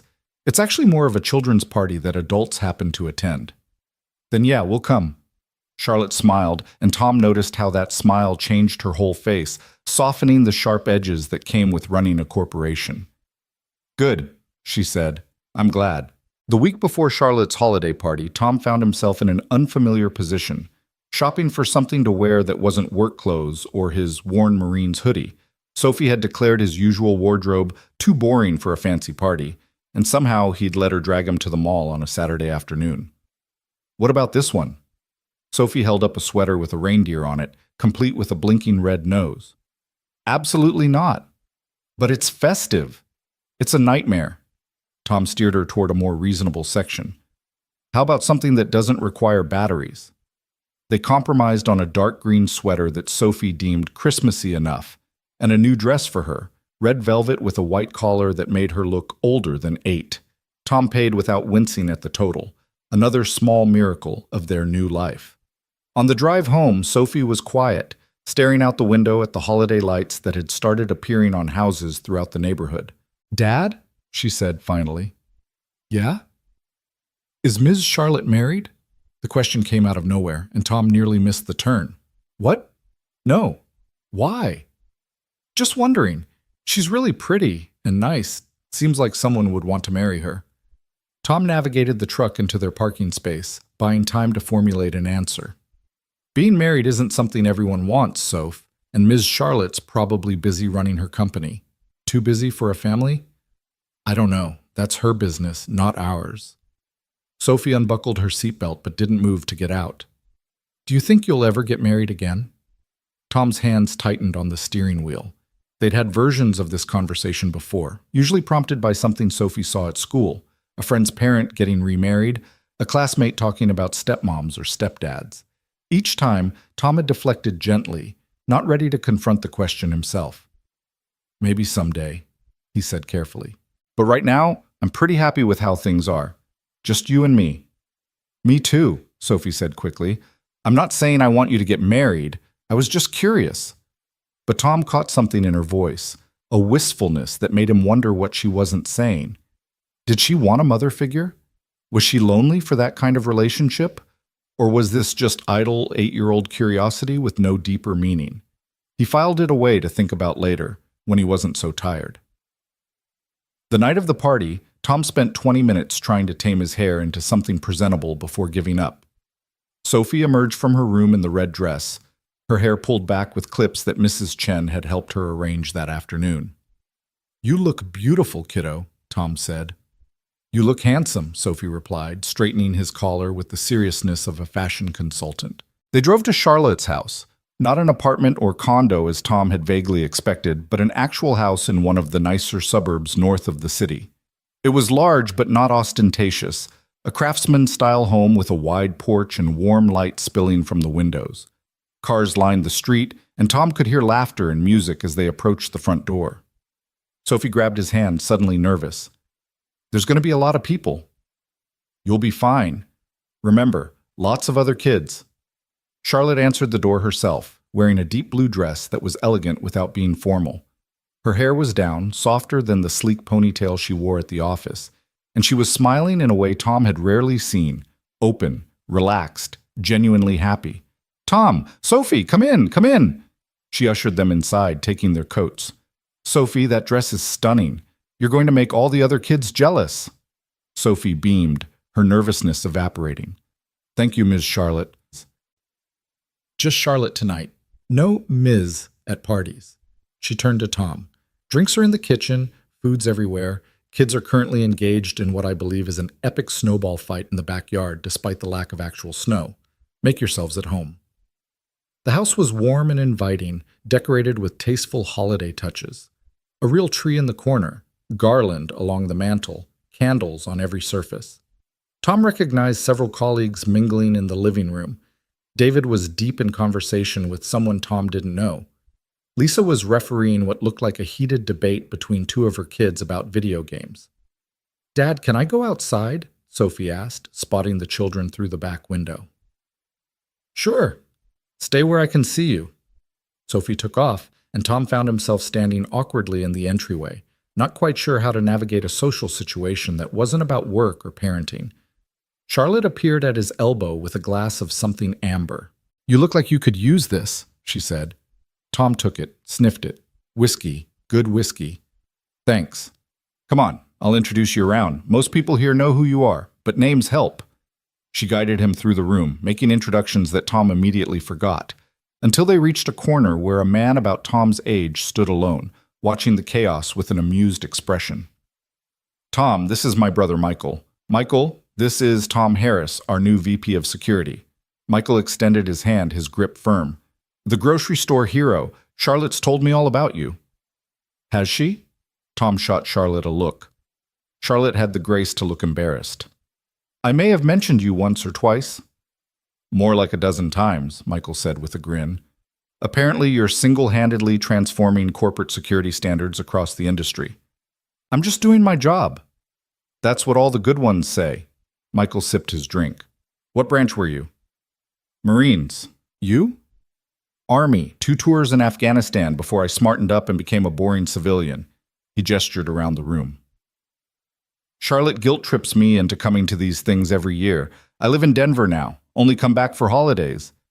They talked for a while about military life, the adjustment to civilian work, the strange disconnect of going from combat zones to corporate meetings. Michael was easy to talk to, with none of the pretension Tom sometimes encountered in Charlotte's world. He worked as an EMT, he explained, because sitting behind a desk made him want to crawl out of his skin. "Charlotte doesn't get it," Michael said. "She's wired for this kind of life, the strategy, the politics, the long game. Me, I need to know I helped someone today, right now, tangibly. We're built different." Tom glanced across the room where Charlotte was laughing with a group of employees, completely in her element. "She's good at what she does." "She is. But it's lonely at the top, you know? Dad used to say that. Charlotte saw him work himself into an early grave, and now she's doing the same thing." Michael's expression turned serious. "She needs people in her life who aren't employees or board members, friends, real ones." Tom wondered why Michael was telling him this, what subtext he was supposed to be picking up. Before he could ask, Sophie appeared at his side, cheeks flushed from running. "Dad, there's a game room downstairs with a pool table and everything. Can I go play?" "Sure, be careful." She darted off, and Michael smiled. "Cute kid." "How old?" 8 going on 20. "They grow up fast." Michael drained his glass. I should make the rounds. Good talking to you, Tom. Don't be a stranger. Charlotte needs more people around who aren't afraid to tell her when she's being ridiculous. He walked away, leaving Tom to process that strange conversation. Was Michael trying to tell him something about Charlotte, or just making small talk? The evening progressed in a pleasant blur. Tom found himself in surprisingly comfortable conversations with people he'd only known in professional contexts. David turned out to be a passionate home brewer who spent 20 minutes describing his latest IPA experiment. Lisa's husband was a high school teacher with strong opinions about education reform. Robert, the legal head Tom had always found intimidating, showed him pictures of his grandchildren and waxed poetic about retirement plans. Dinner was a buffet-style feast: ham, turkey, sides that kept appearing from the kitchen, desserts that covered an entire table. Tom filled a plate and found a spot near the window where he could keep an eye on Sophie, who was now engaged in an intense board game with 3 other kids. Charlotte materialized beside him with her own plate. "Mind if I join you?" "It's your house." "True, but I'm trying to be polite." She sat, and they ate in comfortable silence for a moment. "So, what do you think? Too overwhelming?" "It's nice, really nice. I haven't been to something like this in, I can't remember how long." "You should come to things more often. You're part of the leadership team now. That comes with social obligations, I'm afraid." "I'm not great at social obligations." Charlotte laughed. "Could have fooled me. You've been working the room like a natural." "That's just survival instinct. Small talk is harder than combat sometimes." "I believe that." Charlotte pushed food around her plate. "Can I ask you something personal?" Tom tensed slightly. "Okay." "What made you decide to stay after Sophie's mother died? To leave the military and become a single dad instead of, I don't know, finding family to help or considering other options?" Tom set down his fork, the question hitting deeper than Charlotte probably intended. "Because she was mine, my responsibility, my daughter, my job to raise. And because I loved her more than I loved the core, which was something I didn't think was possible until it happened." "You ever regret it?" "The choice? Never. The circumstances that forced it? Every day." Tom looked at Sophie across the room, her face bright with concentration as she moved a game piece. "She's the best thing I ever did. Even on the hard days, especially on the hard days, she's worth everything I gave up." Charlotte was quiet, and when Tom looked at her, he saw something raw in her expression, longing, maybe, or grief for paths not taken. "I wanted kids," Charlotte said softly. "When I was younger, I had this whole plan. Build the career first, find the right partner, then start a family by 35. Very organized, very controlled." She smiled without humor. "Then Dad died and I inherited the company at 24. Suddenly I was responsible for thousands of employees and their families, and my own plans just evaporated. I kept thinking I'd have time later, but later never came." "It's not too late," Tom offered. "I'm 42, single, married to a corporation that demands everything I have. It feels pretty late." She shook her head. "Sorry, this is heavy conversation for a party. I don't know why I'm telling you this. Maybe because I understand what it means to choose one life and lose another in the process." Charlotte met his eyes, and something passed between them: recognition, understanding, a shared acknowledgement of roads not traveled and prices paid. For a moment, Tom felt like he was seeing the real Charlotte, not the CEO or the boss or the polished executive, but the woman underneath all those roles who was just as uncertain and human as anyone else. "Charlotte!" Amanda appeared, slightly breathless. "Sorry to interrupt, but David needs you. Something about next quarter's projections." Charlotte sighed, the vulnerable moment closing like a door. "Work never stops, even at parties." She stood, touching Tom's shoulder briefly. "Thank you for coming tonight. It means a lot." She disappeared into the crowd, and Tom was left alone with his thoughts and his half-eaten plate of food. Michael's words echoed in his head. She needs people in her life who aren't employees or board members. But what was Tom supposed to do with that information? He worked for Charlotte. She'd given him everything: the job, the career, the stability that had transformed his and Sophie's lives. Getting involved beyond that, even as a friend, felt complicated in ways Tom wasn't equipped to navigate. The party wound down around 9. Kids started getting cranky, parents made noises about bedtimes and early mornings. Tom found Sophie in the game room, teaching two younger kids how to play pool with adorable seriousness. "Time to go, Soph." "Already?" She looked disappointed but didn't argue, saying goodbye to her new friends with promises to maybe see you next time. They found Charlotte in the kitchen, loading the dishwasher despite several offers of help from lingering guests. "Thank you for having us," Tom said. "Sophie had a great time." "It was the best party ever," Sophie declared. "Even better than Amy's birthday party at the roller rink." Charlotte smiled, kneeling down to Sophie's level. "I'm so glad you came. You know what? Next time I need someone to help me plan a party, I'm hiring you as my consultant." Sophie's eyes went wide. "Really? Really? You clearly know what makes a party successful." They said their goodbyes, collecting coats and heading out into the cold December night.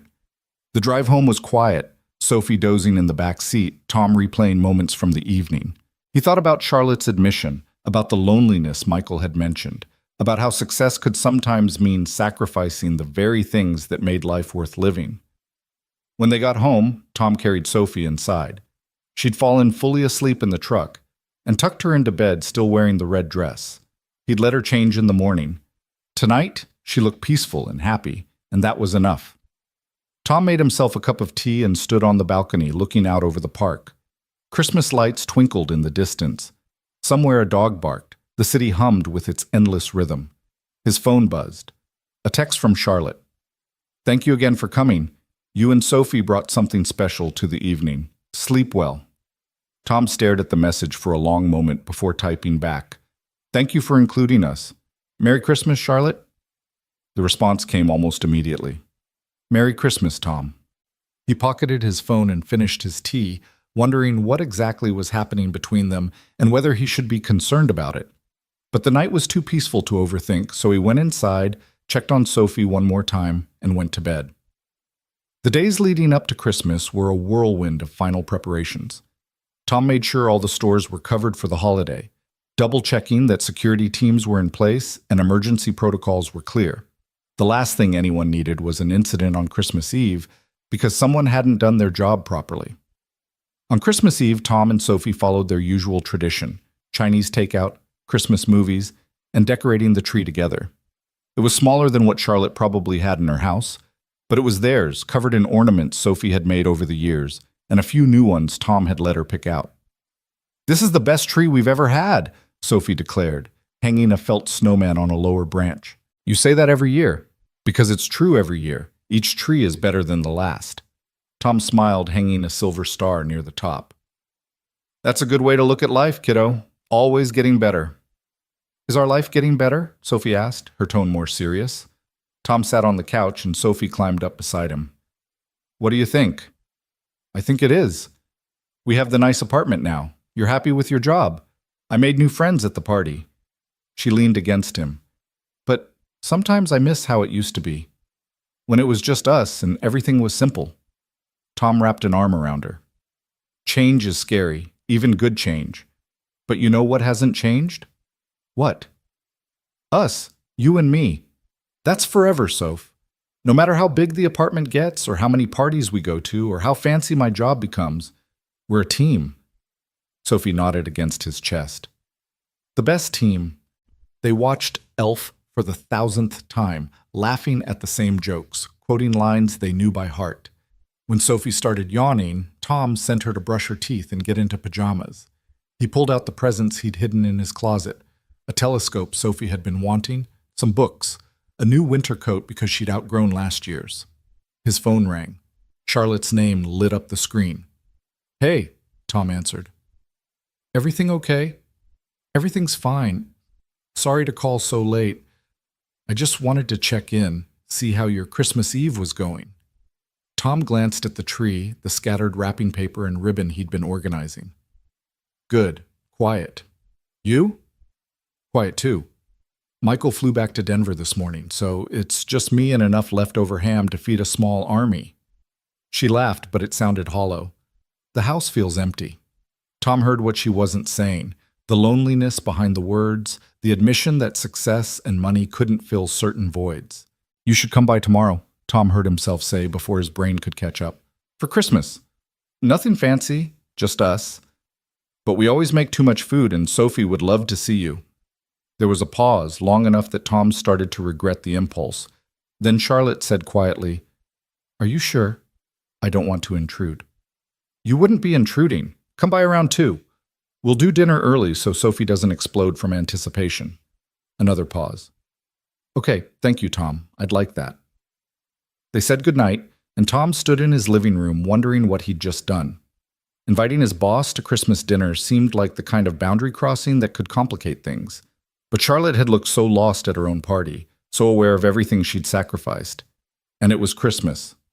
Nobody should be alone on Christmas. He finished wrapping presents and put them under the tree. Sophie appeared in the doorway, eyes half closed. I thought you were asleep, Tom said. Couldn't sleep. Too excited. She patted over and looked at the presents. How many did you get me? You'll find out tomorrow. Will Miss Charlotte come visit us for Christmas? Tom blinked. How did you know I invited her? I heard you talking on the phone. It's okay, Dad. I'm glad she's coming. She shouldn't be alone. Tom pulled Sophie into a hug. When did you get so wise? I've always been wise. You're just figuring it out, she yawned. Can we make the cinnamon rolls tomorrow for breakfast? The ones that take forever? Those are the best ones. Then yeah, we'll make them. Now go to sleep before Santa decides you're too much trouble. Sophie giggled and headed back to her room. Tom sat on the couch, looking at the tree with its mismatched ornaments and blinking lights, and felt something settle in his chest. This was enough. This moment, this life, this strange new chapter where he had a career he loved, and a daughter who was thriving, and maybe, possibly, a friend who needed them as much as they'd needed her a few months ago. Christmas morning arrived with Sophie's trademark enthusiasm. She burst into Tom's room at 6:30, already wearing her bathrobe and Santa hat. It's Christmas. Can we open presents? Is Charlotte coming? Can we make the cinnamon rolls now? Tom groaned, checking the clock. Soph, it's 6:30. Exactly. We're wasting daylight. He couldn't argue with that logic. They made the cinnamon rolls from scratch, Sophie helping with the rolling and cutting while Tom handled the finicky temperature requirements. By 8, the apartment smelled like sugar and cinnamon, and Sophie was vibrating with barely contained excitement. Okay, Tom said, carrying 2 plates to the living room. We can open presents while these cool. Sophie tore into hers with gleeful abandon. The telescope was a massive hit. She immediately set it up by the balcony window and started trying to spot birds in the park. The books disappeared into her room to be devoured later. The coat earned a distracted "Thanks, Dad," before she returned to the telescope. Tom opened his presents. Sophie had made him a pencil holder in art class, painted green with "World's Best Dad," written in her careful handwriting. It was simultaneously the most lopsided and most perfect thing he'd ever received. I love it, kiddo. I know you do. Sophie pressed her eye to the telescope. Oh, Dad, come look. I can see a cardinal. They spent the morning taking turns with the telescope, Sophie keeping a detailed log of every bird she spotted. Around noon, Tom started preparing dinner, turkey breast because neither of them liked dark meat, mashed potatoes, green beans, rolls. Nothing fancy, but Sophie's favorite foods. At 2 o'clock exactly, the doorbell rang. Sophie ran to answer it, pulling the door open to reveal Charlotte standing in the hallway, holding a bottle of wine and a wrapped present.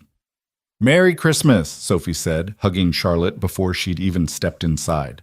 Charlotte looked surprised but pleased, hugging her back. Merry Christmas, Sophie. She looked up at Tom. Hi. Come in, Tom said, suddenly aware of how small and ordinary his apartment must seem compared to Charlotte's house. Sorry about the mess. Sophie's been testing out her new telescope all morning. A telescope? That's wonderful. Charlotte handed him the wine and held out the present to Sophie. This is for you. I hope you like it. Sophie tore into it with characteristic enthusiasm. Inside was a beautiful leather journal with her name embossed on the cover, along with a set of colored pens. For recording your observations, Charlotte explained, every good scientist needs a proper notebook. Sophie's face lit up. This is so cool. Thank you. She ran to show Tom. Dad, look, it has my name and everything. That's beautiful, Soph. What do you say? Thank you, Charlotte. It's perfect. Sophie disappeared into her room to write her first entry, leaving Tom and Charlotte standing in the living room. Charlotte looked around, taking in the small tree, the modest furniture, the photos on the wall of Sophie at various ages.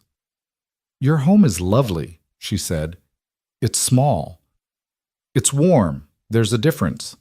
Charlotte removed her coat, and Tom hung it in the closet. "Something smells amazing. Turkey and all the fixings. Nothing fancy." "Fancy is overrated. This is—" She trailed off, her expression softening. "This is exactly what I needed." They settled into an easy rhythm. Charlotte helped set the table while Tom finished cooking. Sophie kept running out to share telescope discoveries and journal entries. When they sat down to eat, it felt natural, like they'd done this 100 times before instead of it being the first. "This is delicious," Charlotte said after her first bite. "Where did you learn to cook?" "Trial and error, mostly. When you're responsible for keeping an 8-year-old fed and healthy, you figure it out fast." Sophie nodded seriously. "Dad used to make really bad food. Remember the spaghetti incident?" Tom groaned. "We don't talk about the spaghetti incident." "What happened?" Charlotte asked, clearly amused. "He forgot to put water in the pot," Sophie said. "The noodles turned into basically charcoal and the smoke alarm went off. Mrs. Chen from downstairs, this was our old apartment, came running up thinking the building was on fire." Charlotte laughed, a real laugh that made her whole face light up. "I would have paid to see that." "It was a learning experience," Tom said dryly. They ate and talked, the conversation flowing easily from topic to topic. Charlotte asked Sophie about school, about her friends, about what she wanted to be when she grew up. "An astronaut," Sophie said confidently. "Or maybe a marine biologist or a teacher. I haven't decided yet." "You've got time," Charlotte said. "That's the nice thing about being 8. The whole world is still possible." "What did you want to be when you were 8?" Sophie asked. Charlotte thought about it. "A veterinarian. I was obsessed with animals, had a whole collection of stuffed dogs and cats. I made my parents set up a pretend animal hospital in the garage." "What changed?" "Life, I guess. My father needed help with the business, and I was good at numbers and strategy, so that's what I became."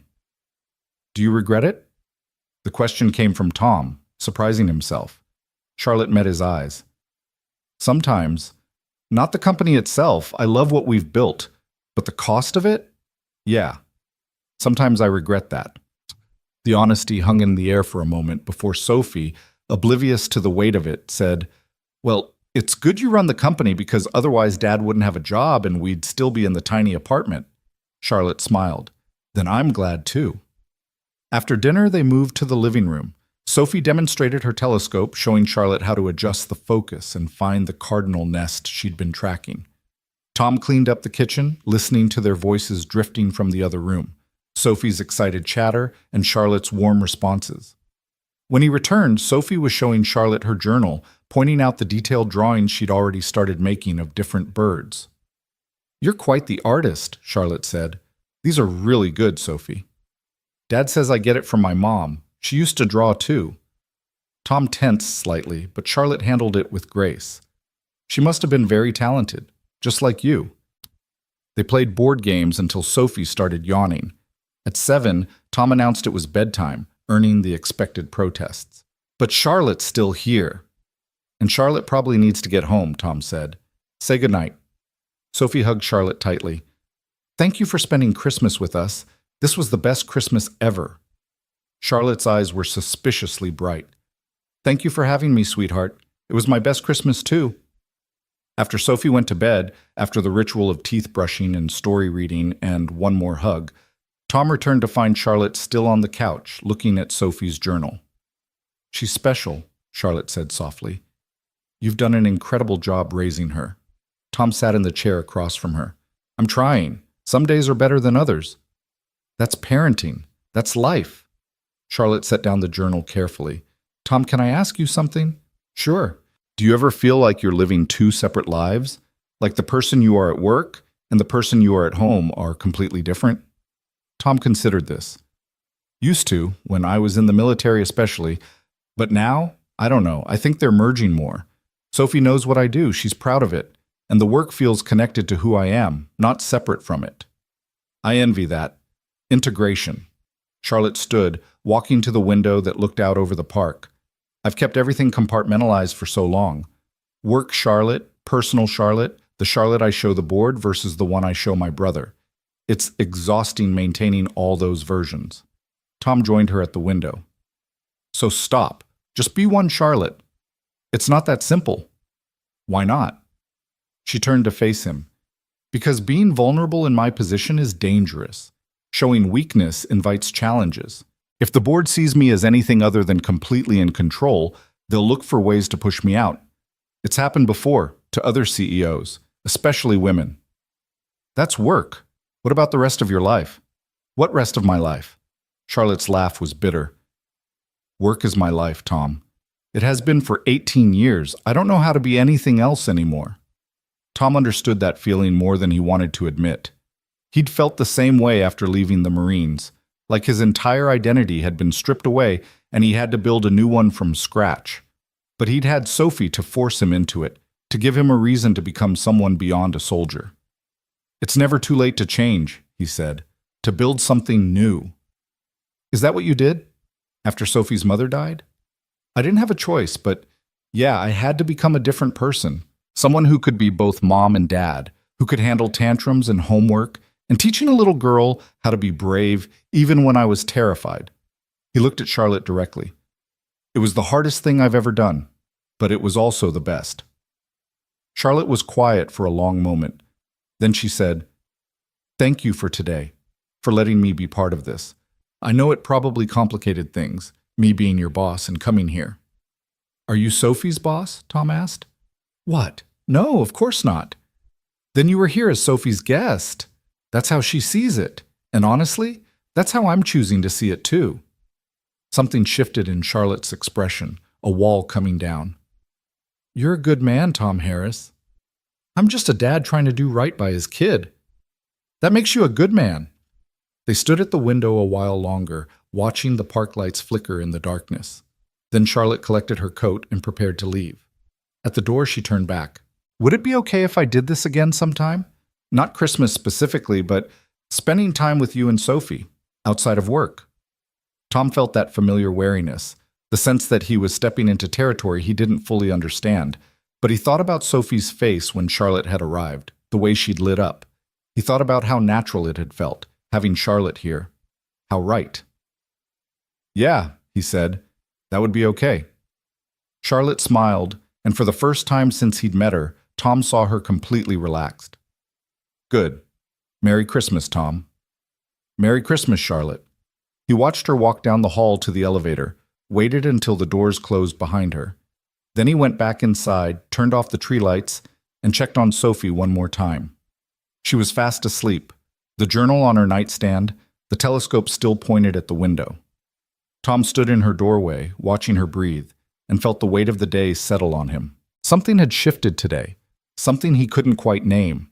A boundary had been crossed, or maybe just acknowledged. Charlotte wasn't just his boss anymore. She was becoming something else, a friend, maybe. Or something more complicated. He wasn't sure how he felt about that. But as he got ready for bed, Tom's phone buzzed with a text from Charlotte.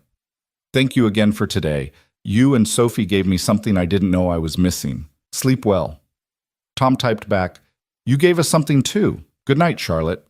He fell asleep wondering what exactly they'd all found in each other, and whether it was something that could last beyond the holidays, beyond the clean boundaries of boss and employee, beyond the safe distance they'd maintained until now.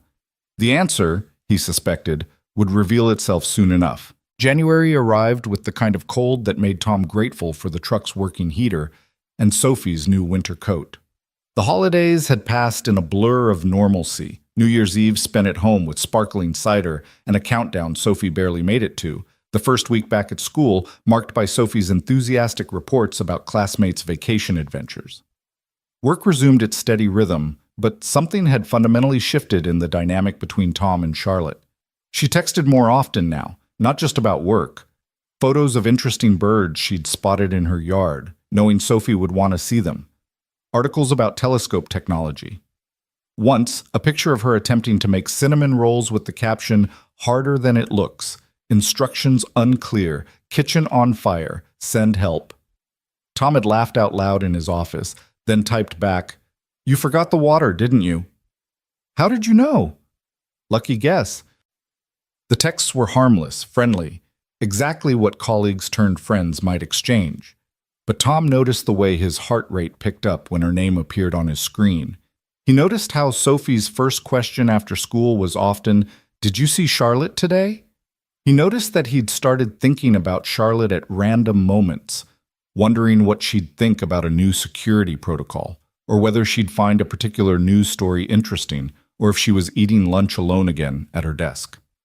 It was dangerous territory, and Tom knew it. She was his boss. Getting involved, even just as friends, especially as friends, meant risking the stability he'd built for Sophie. But every time he resolved to maintain professional distance, Charlotte would do something that made it impossible. Like the morning she showed up at his office with coffee and a breakfast sandwich because, "You mentioned skipping breakfast and that's not acceptable." Or the afternoon she asked his opinion on a major company decision, then actually listened and implemented his suggestions. Or the evening she called, voice strained, and asked if he had time to talk about something that had nothing to do with work and everything to do with her father's death anniversary and how she couldn't seem to make it through the day without falling apart. Tom had listened for an hour while Sophie did homework at the kitchen table, offering no solutions because there weren't any, just presence and understanding. When Charlotte finally said goodnight, her voice was steadier, and Tom felt the weight of what it meant that she'd trusted him with that vulnerability. "Was that Charlotte?" Sophie asked after he hung up. "Yeah." "She sounded sad." "She was. Today's a hard day for her." Sophie was quiet for a moment, then said, "We should do something nice for her." "Like what?" "I don't know, something to make her smile." The next day, Sophie spent the afternoon making another card. This one with drawings of all the birds Charlotte had sent photos of, along with a message. "These are the birds that remind me of you because you help us see beautiful things. Love, Sophie." Tom had added his own note. "You're not alone. We're here when you need us." Charlotte's response came hours later. "I'm crying at my desk and Amanda thinks something terrible happened. Thank you both. This means everything." February brought Valentine's Day, a holiday Tom had successfully ignored for the past 6 years. But Sophie's teacher assigned a project. Students had to make Valentines for everyone in class, no exceptions. Which meant Tom spent an evening at the kitchen table cutting out construction paper hearts while Sophie carefully wrote each classmate's name. "Are you making Valentines for anyone?" Sophie asked, glitter glue somehow ending up in her hair despite Tom's vigilance. "No, Soph, that's a kid thing. Adults do it too. I saw commercials." "Those are for married people or people who are dating." Sophie gave him a look that was far too knowing for 8 years old. "You should make one for Charlotte." Tom nearly cut his thumb with the scissors. "What? Why?" "Because she's your friend, and Valentine's Day is about showing people you care about them. That's what Mrs. Patterson said." "That's not quite," Tom started, then stopped. How did you explain to an 8-year-old the complex social rules around Valentine's Day? "It's complicated." "No, it's not. You either care about someone or you don't. You care about Charlotte, so you should tell her." The logic was flawless and terrifying. Tom changed the subject, but Sophie's words stayed with him. By Valentine's Day, he'd convinced himself it was a stupid idea. Then Charlotte texted him that morning. "Happy Valentine's Day. Hope you and Sophie have a great day. I'm drowning in chocolate that well-meaning employees keep leaving on my desk. Send help or insulin." Tom smiled, typed a response, deleted it, typed another. Finally settled on, "Happy Valentine's Day to you too. Sophie made you something but insists on giving it to you in person. Fair warning. I'm intrigued and slightly terrified. Can't wait." That evening, Tom picked Sophie up from school and drove to the office. Charlotte had said she'd be working late on quarterly reports. They found her exactly where Tom expected, at her desk, surrounded by spreadsheets, looking exhausted but focused. "Knock, knock," Tom said from the doorway. Charlotte looked up, surprise giving way to delight. "Tom, Sophie, what are you doing here?" Sophie marched in with a pink envelope. "I made you a Valentine because Dad said you were working late and everyone deserves a Valentine on Valentine's Day." Charlotte accepted the envelope with reverence, opening it carefully. Inside was a card with a drawing of 3 stick figures, One tall, one small, one medium, with long hair and a smile. The words, "Happy Valentine's Day to our favorite person," were written in Sophie's careful handwriting. Charlotte pressed a hand to her mouth, eyes bright. "Sophie, this is the most beautiful Valentine I've ever received." "Really? Really?" Charlotte stood and hugged Sophie. "Thank you, sweetheart. I'm going to keep this in my office forever." "On your desk where everyone can see it?" Sophie asked hopefully. "Right on my desk where everyone can see it," Charlotte confirmed. They stayed for a few minutes, Sophie chattering about the Valentine's party at school, while Charlotte listened with genuine interest. When Tom finally said they needed to go, Charlotte walked them to the elevator. "Thank you for this," she said quietly to Tom while Sophie was distracted by the floor buttons. "I was having a rough day." "Rough how?" "The kind where you wonder if any of it matters. The reports, the metrics, the endless meetings. Days like today, I can't remember why I'm doing any of this." Tom understood that feeling. "You're doing it because 200 stores full of employees depend on you, because you're building something bigger than yourself, and because you're really good at it. That's very diplomatic."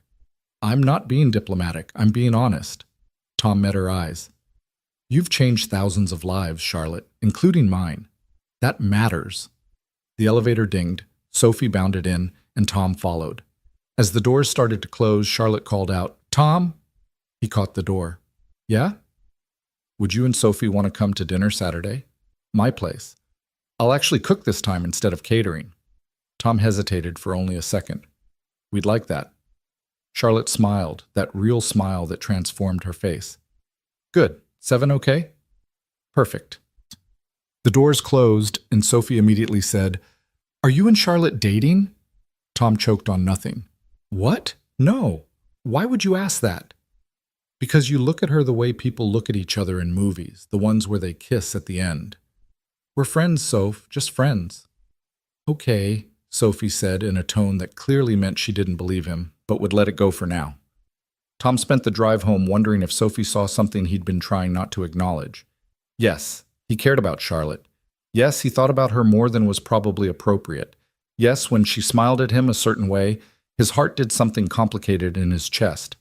But acting on any of that was impossible. She was his boss. The power dynamic alone made it inappropriate, never mind the risk to his career and Sophie's stability. Saturday arrived too quickly and not fast enough. Tom changed shirts 3 times before settling on a dark blue button-down that Sophie approved of. Sophie wore her yellow dress, the one she'd worn to the holiday party, because Charlotte likes this one. "How do you know Charlotte likes it?" Tom asked, locking the apartment door. "Because she told me. She said yellow is a happy color, and I should wear it more often." Charlotte's house looked different in the evening light, warmer, more inviting. She answered the door in jeans and a sweater, her hair loose, looking more relaxed than Tom had ever seen her at work. "Come in. Fair warning. I attempted to cook, and it's only slightly burnt." The kitchen smelled amazing despite Charlotte's modest claim. She'd made lasagna, salad, and garlic bread. The table was set with actual cloth napkins, and there were candles that Charlotte quickly clarified were just for ambiance, not because this is romantic or anything. Dinner was easy, comfortable. They talked about everything and nothing, Sophie's upcoming science fair project, a security incident Tom had handled that week, Charlotte's ongoing battle with her board over expansion plans. It felt natural, like they'd done this dozens of times. After dinner, Charlotte brought out a board game that turned competitive fast. Sophie won the first round, Tom the second, and Charlotte the tiebreaker with a move that had Tom accusing her of cheating. "I did not cheat. I'm just exceptionally good at strategy." "You're exceptionally good at distracting your opponents with small talk so they don't notice you're building a monopoly." Charlotte grinned. "That's not cheating. That's tactical excellence." By 9, Sophie was yawning despite her protests that she wasn't tired. Tom scooped her up, and she was asleep before they made it to the front door. "She's out," Tom whispered. Charlotte smiled softly, reaching out to brush a strand of hair from Sophie's face. "She's wonderful, Tom. You know that, right? You're raising an incredible human being." "I'm trying. Most days I feel like I'm fumbling through it." "That's how you know you're doing it right. The parents who think they have it all figured out are the ones who mess up." Tom shifted Sophie's weight, and she mumbled something incoherent, burrowing into his shoulder. I should get her home. Wait. Charlotte disappeared into the kitchen, returning with a container. Leftover lasagna for lunch tomorrow. You don't have to eat. I know. I want to.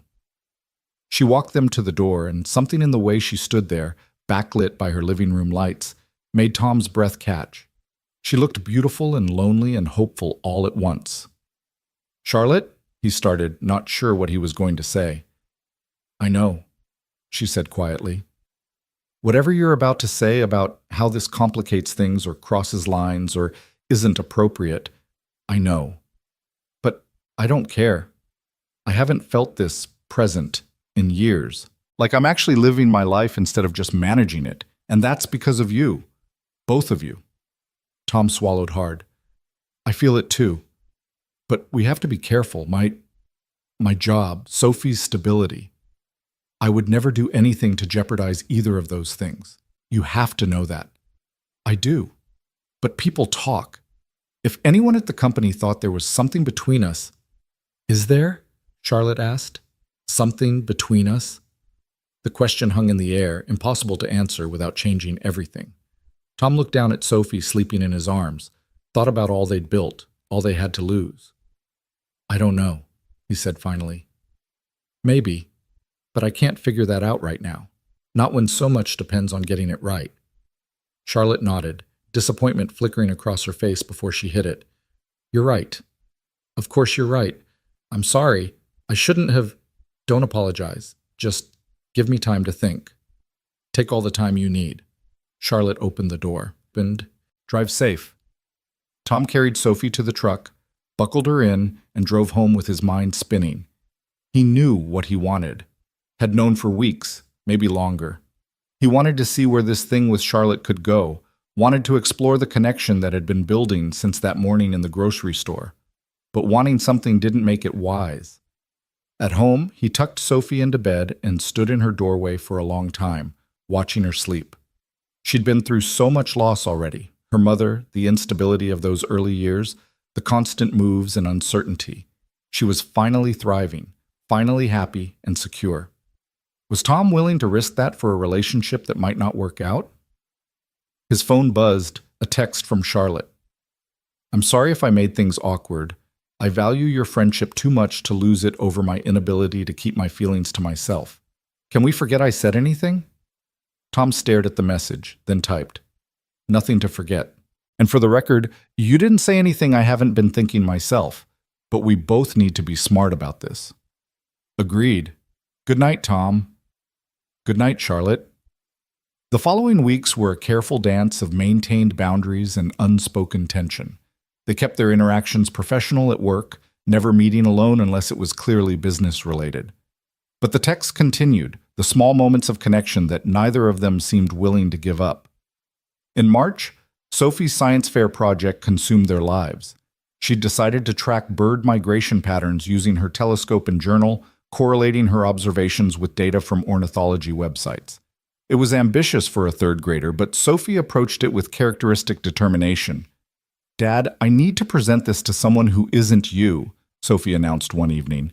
Mrs. Patterson says practicing with a real audience helps. What about Mrs. Chen? I already practiced with her twice. I need someone new. Tom knew where this was going. You want to practice with Charlotte. She'd be perfect. She likes science and birds, and she's really smart. Tom couldn't argue with that logic.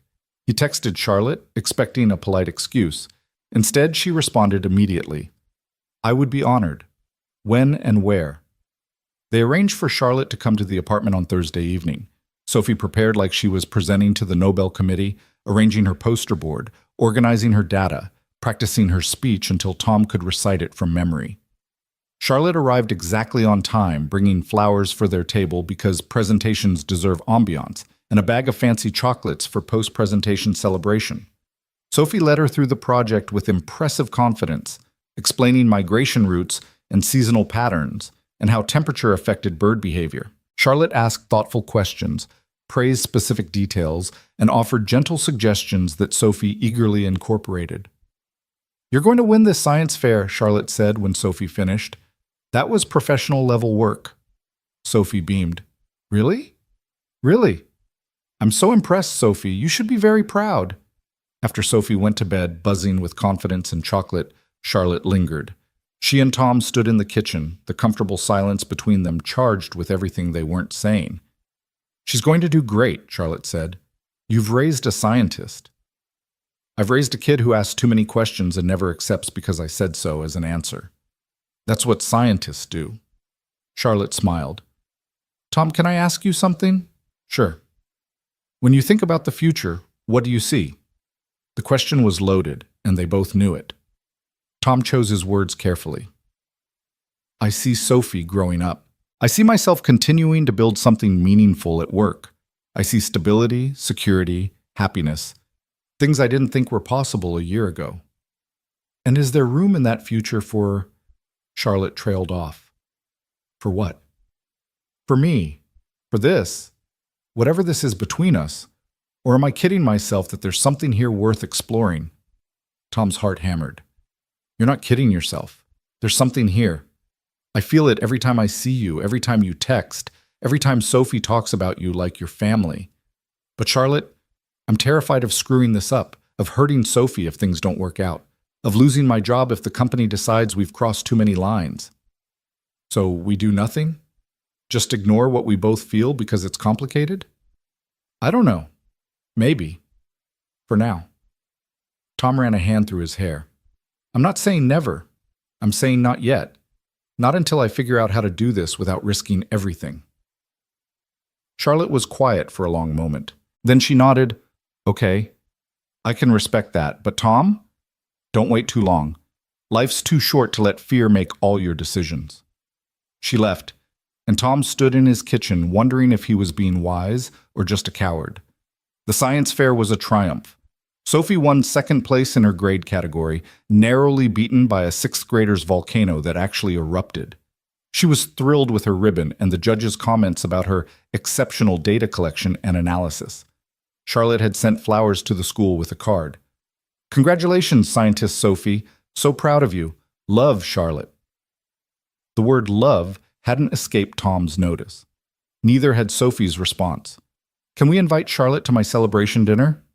They went to Sophie's favorite pizza place, a family-owned joint with red checkered tablecloths and a jukebox that played oldies. Charlotte fit right in, laughing at Sophie's animated retelling of the judges' questions and challenging her to a friendly debate about whether birds were actually descended from dinosaurs.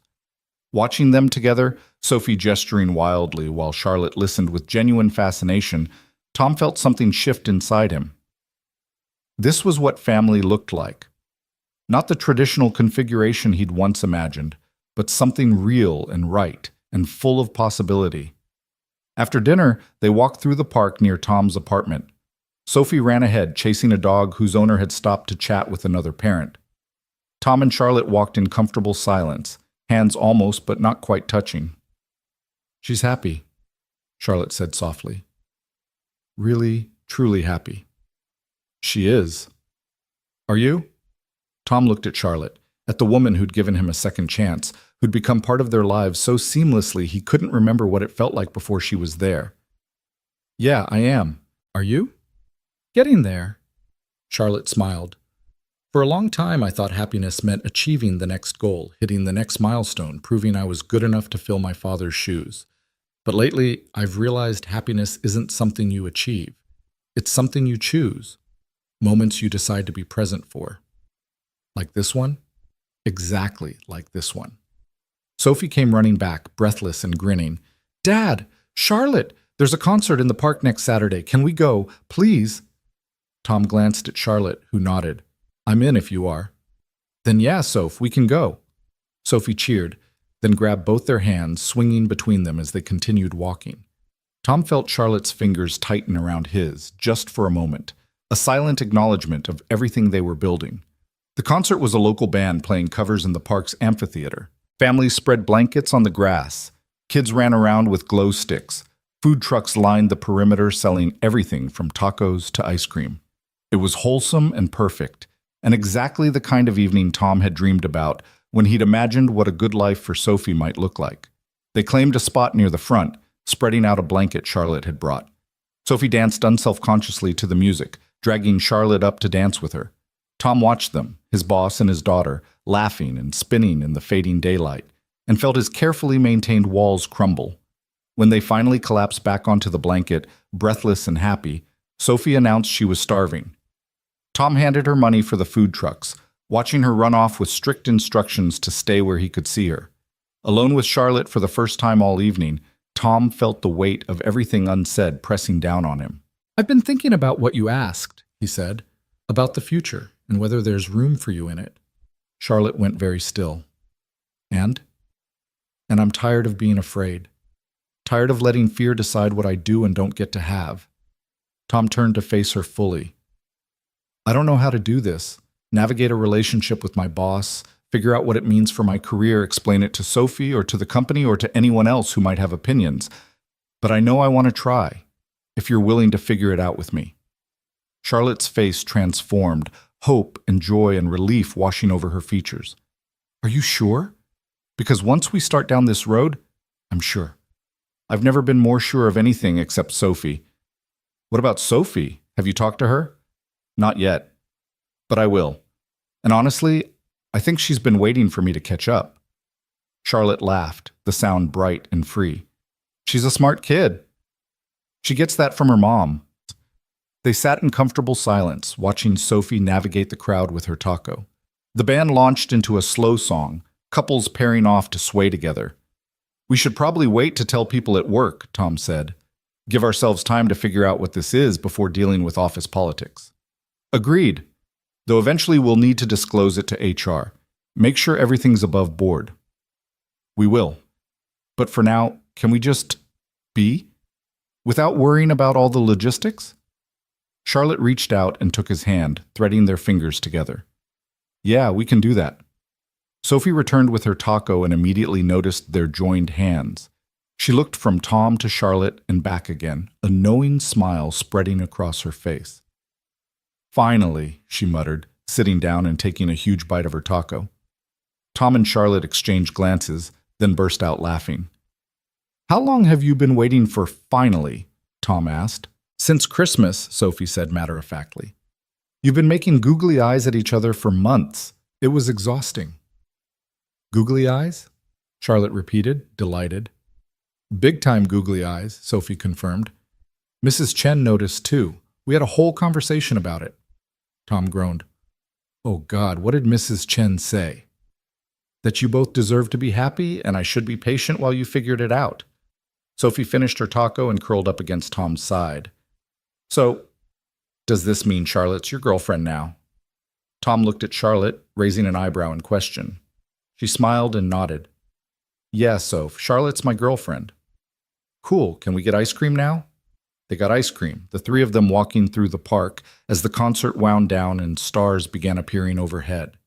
Sophie walked between them, holding both their hands, chattering about school and birds, and whether they could get a telescope for the balcony that was even bigger than her current one. Later, after they dropped Charlotte at her car with promises to see her tomorrow, Sophie fell asleep on the drive home. Tom carried her upstairs, tucked her in, and stood in her doorway feeling like his life had just shifted on its axis again. His phone buzzed. Charlotte, thank you for taking a chance on us. I promise I'll make it worth it. Tom smiled, typing back. You already have. Good night, Charlotte. Good night, Tom. Sweet dreams. The next months unfolded with the kind of happiness Tom had forgotten was possible. They were careful at work, maintaining professional boundaries, never meeting behind closed doors unless others were present. But outside the office, they built something real. Charlotte became a fixture in their lives, joining them for weekend breakfasts, helping Sophie with homework, teaching them both to cook things more complicated than pasta and grilled cheese. Sophie thrived with Charlotte's attention, blooming under the influence of another strong woman in her life. They went to museums, parks, the zoo. Charlotte taught Sophie about business, letting her help with simple reports, explaining how companies worked in terms an 8-year-old could understand. Sophie taught Charlotte about joy, about finding magic in everyday moments, about laughing without restraint, about loving without fear. Tom watched them together and felt his heart expand in ways he hadn't known it could. This wasn't replacing Sophie's mother. Nothing could do that. But it was building something new, something that honored the past while embracing the future. In May, the company held its annual shareholders meeting.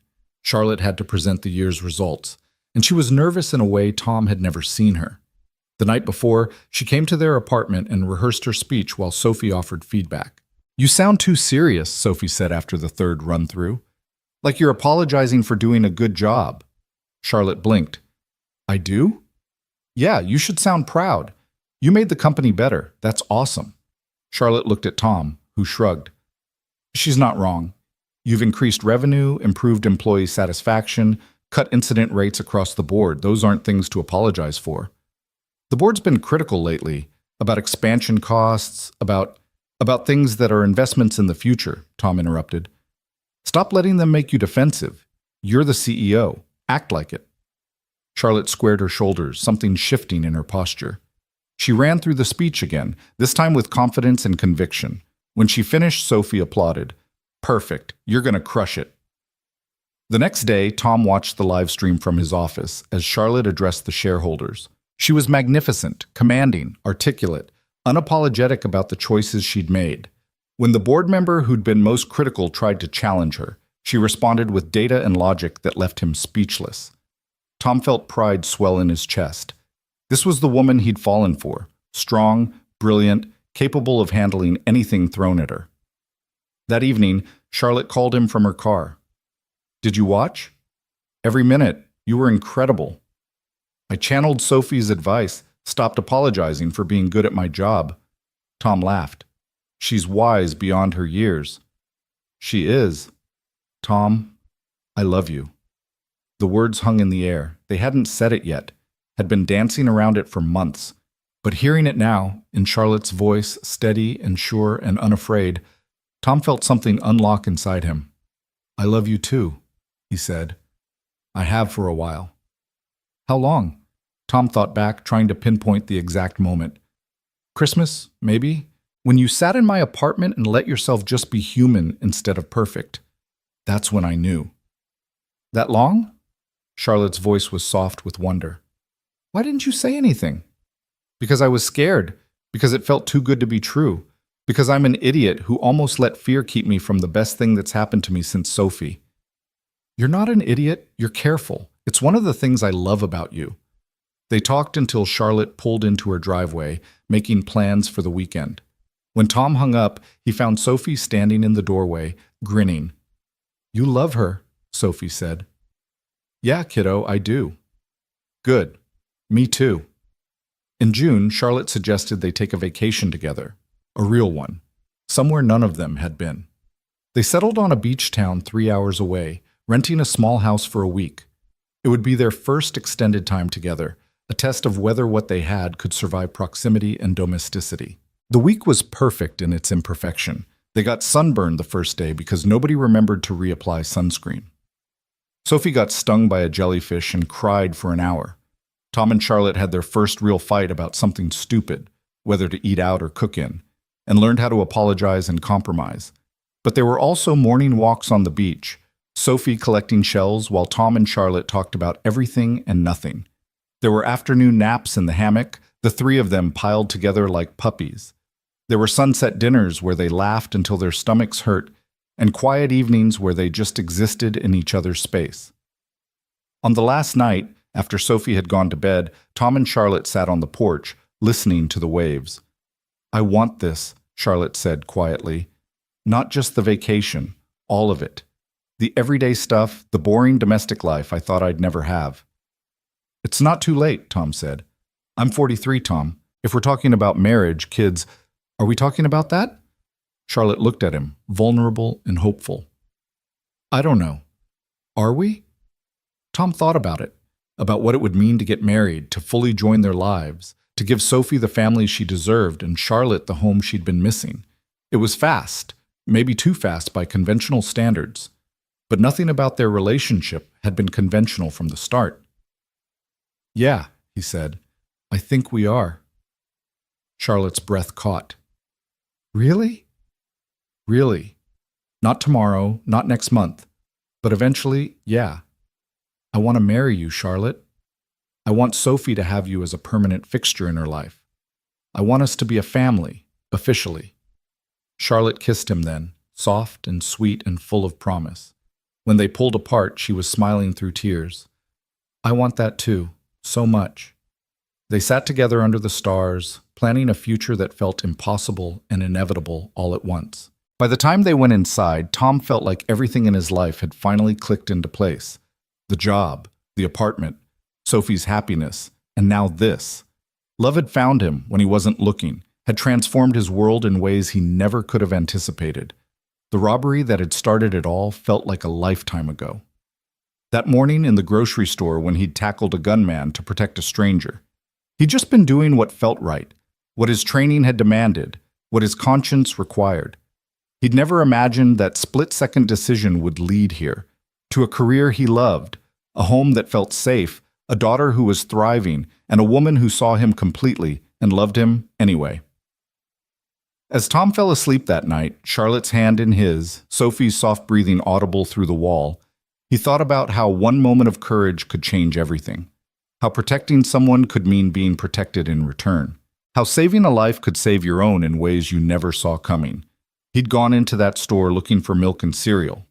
He'd walked out having found something infinitely more valuable, a future he never knew he was searching for, and a love he never expected but would spend the rest of his life grateful for. Sometimes, Tom thought as sleep claimed him, heroes don't save the day for glory or recognition. Sometimes they just save the right person at the right time, and that simple act of courage becomes the foundation for everything beautiful that follows.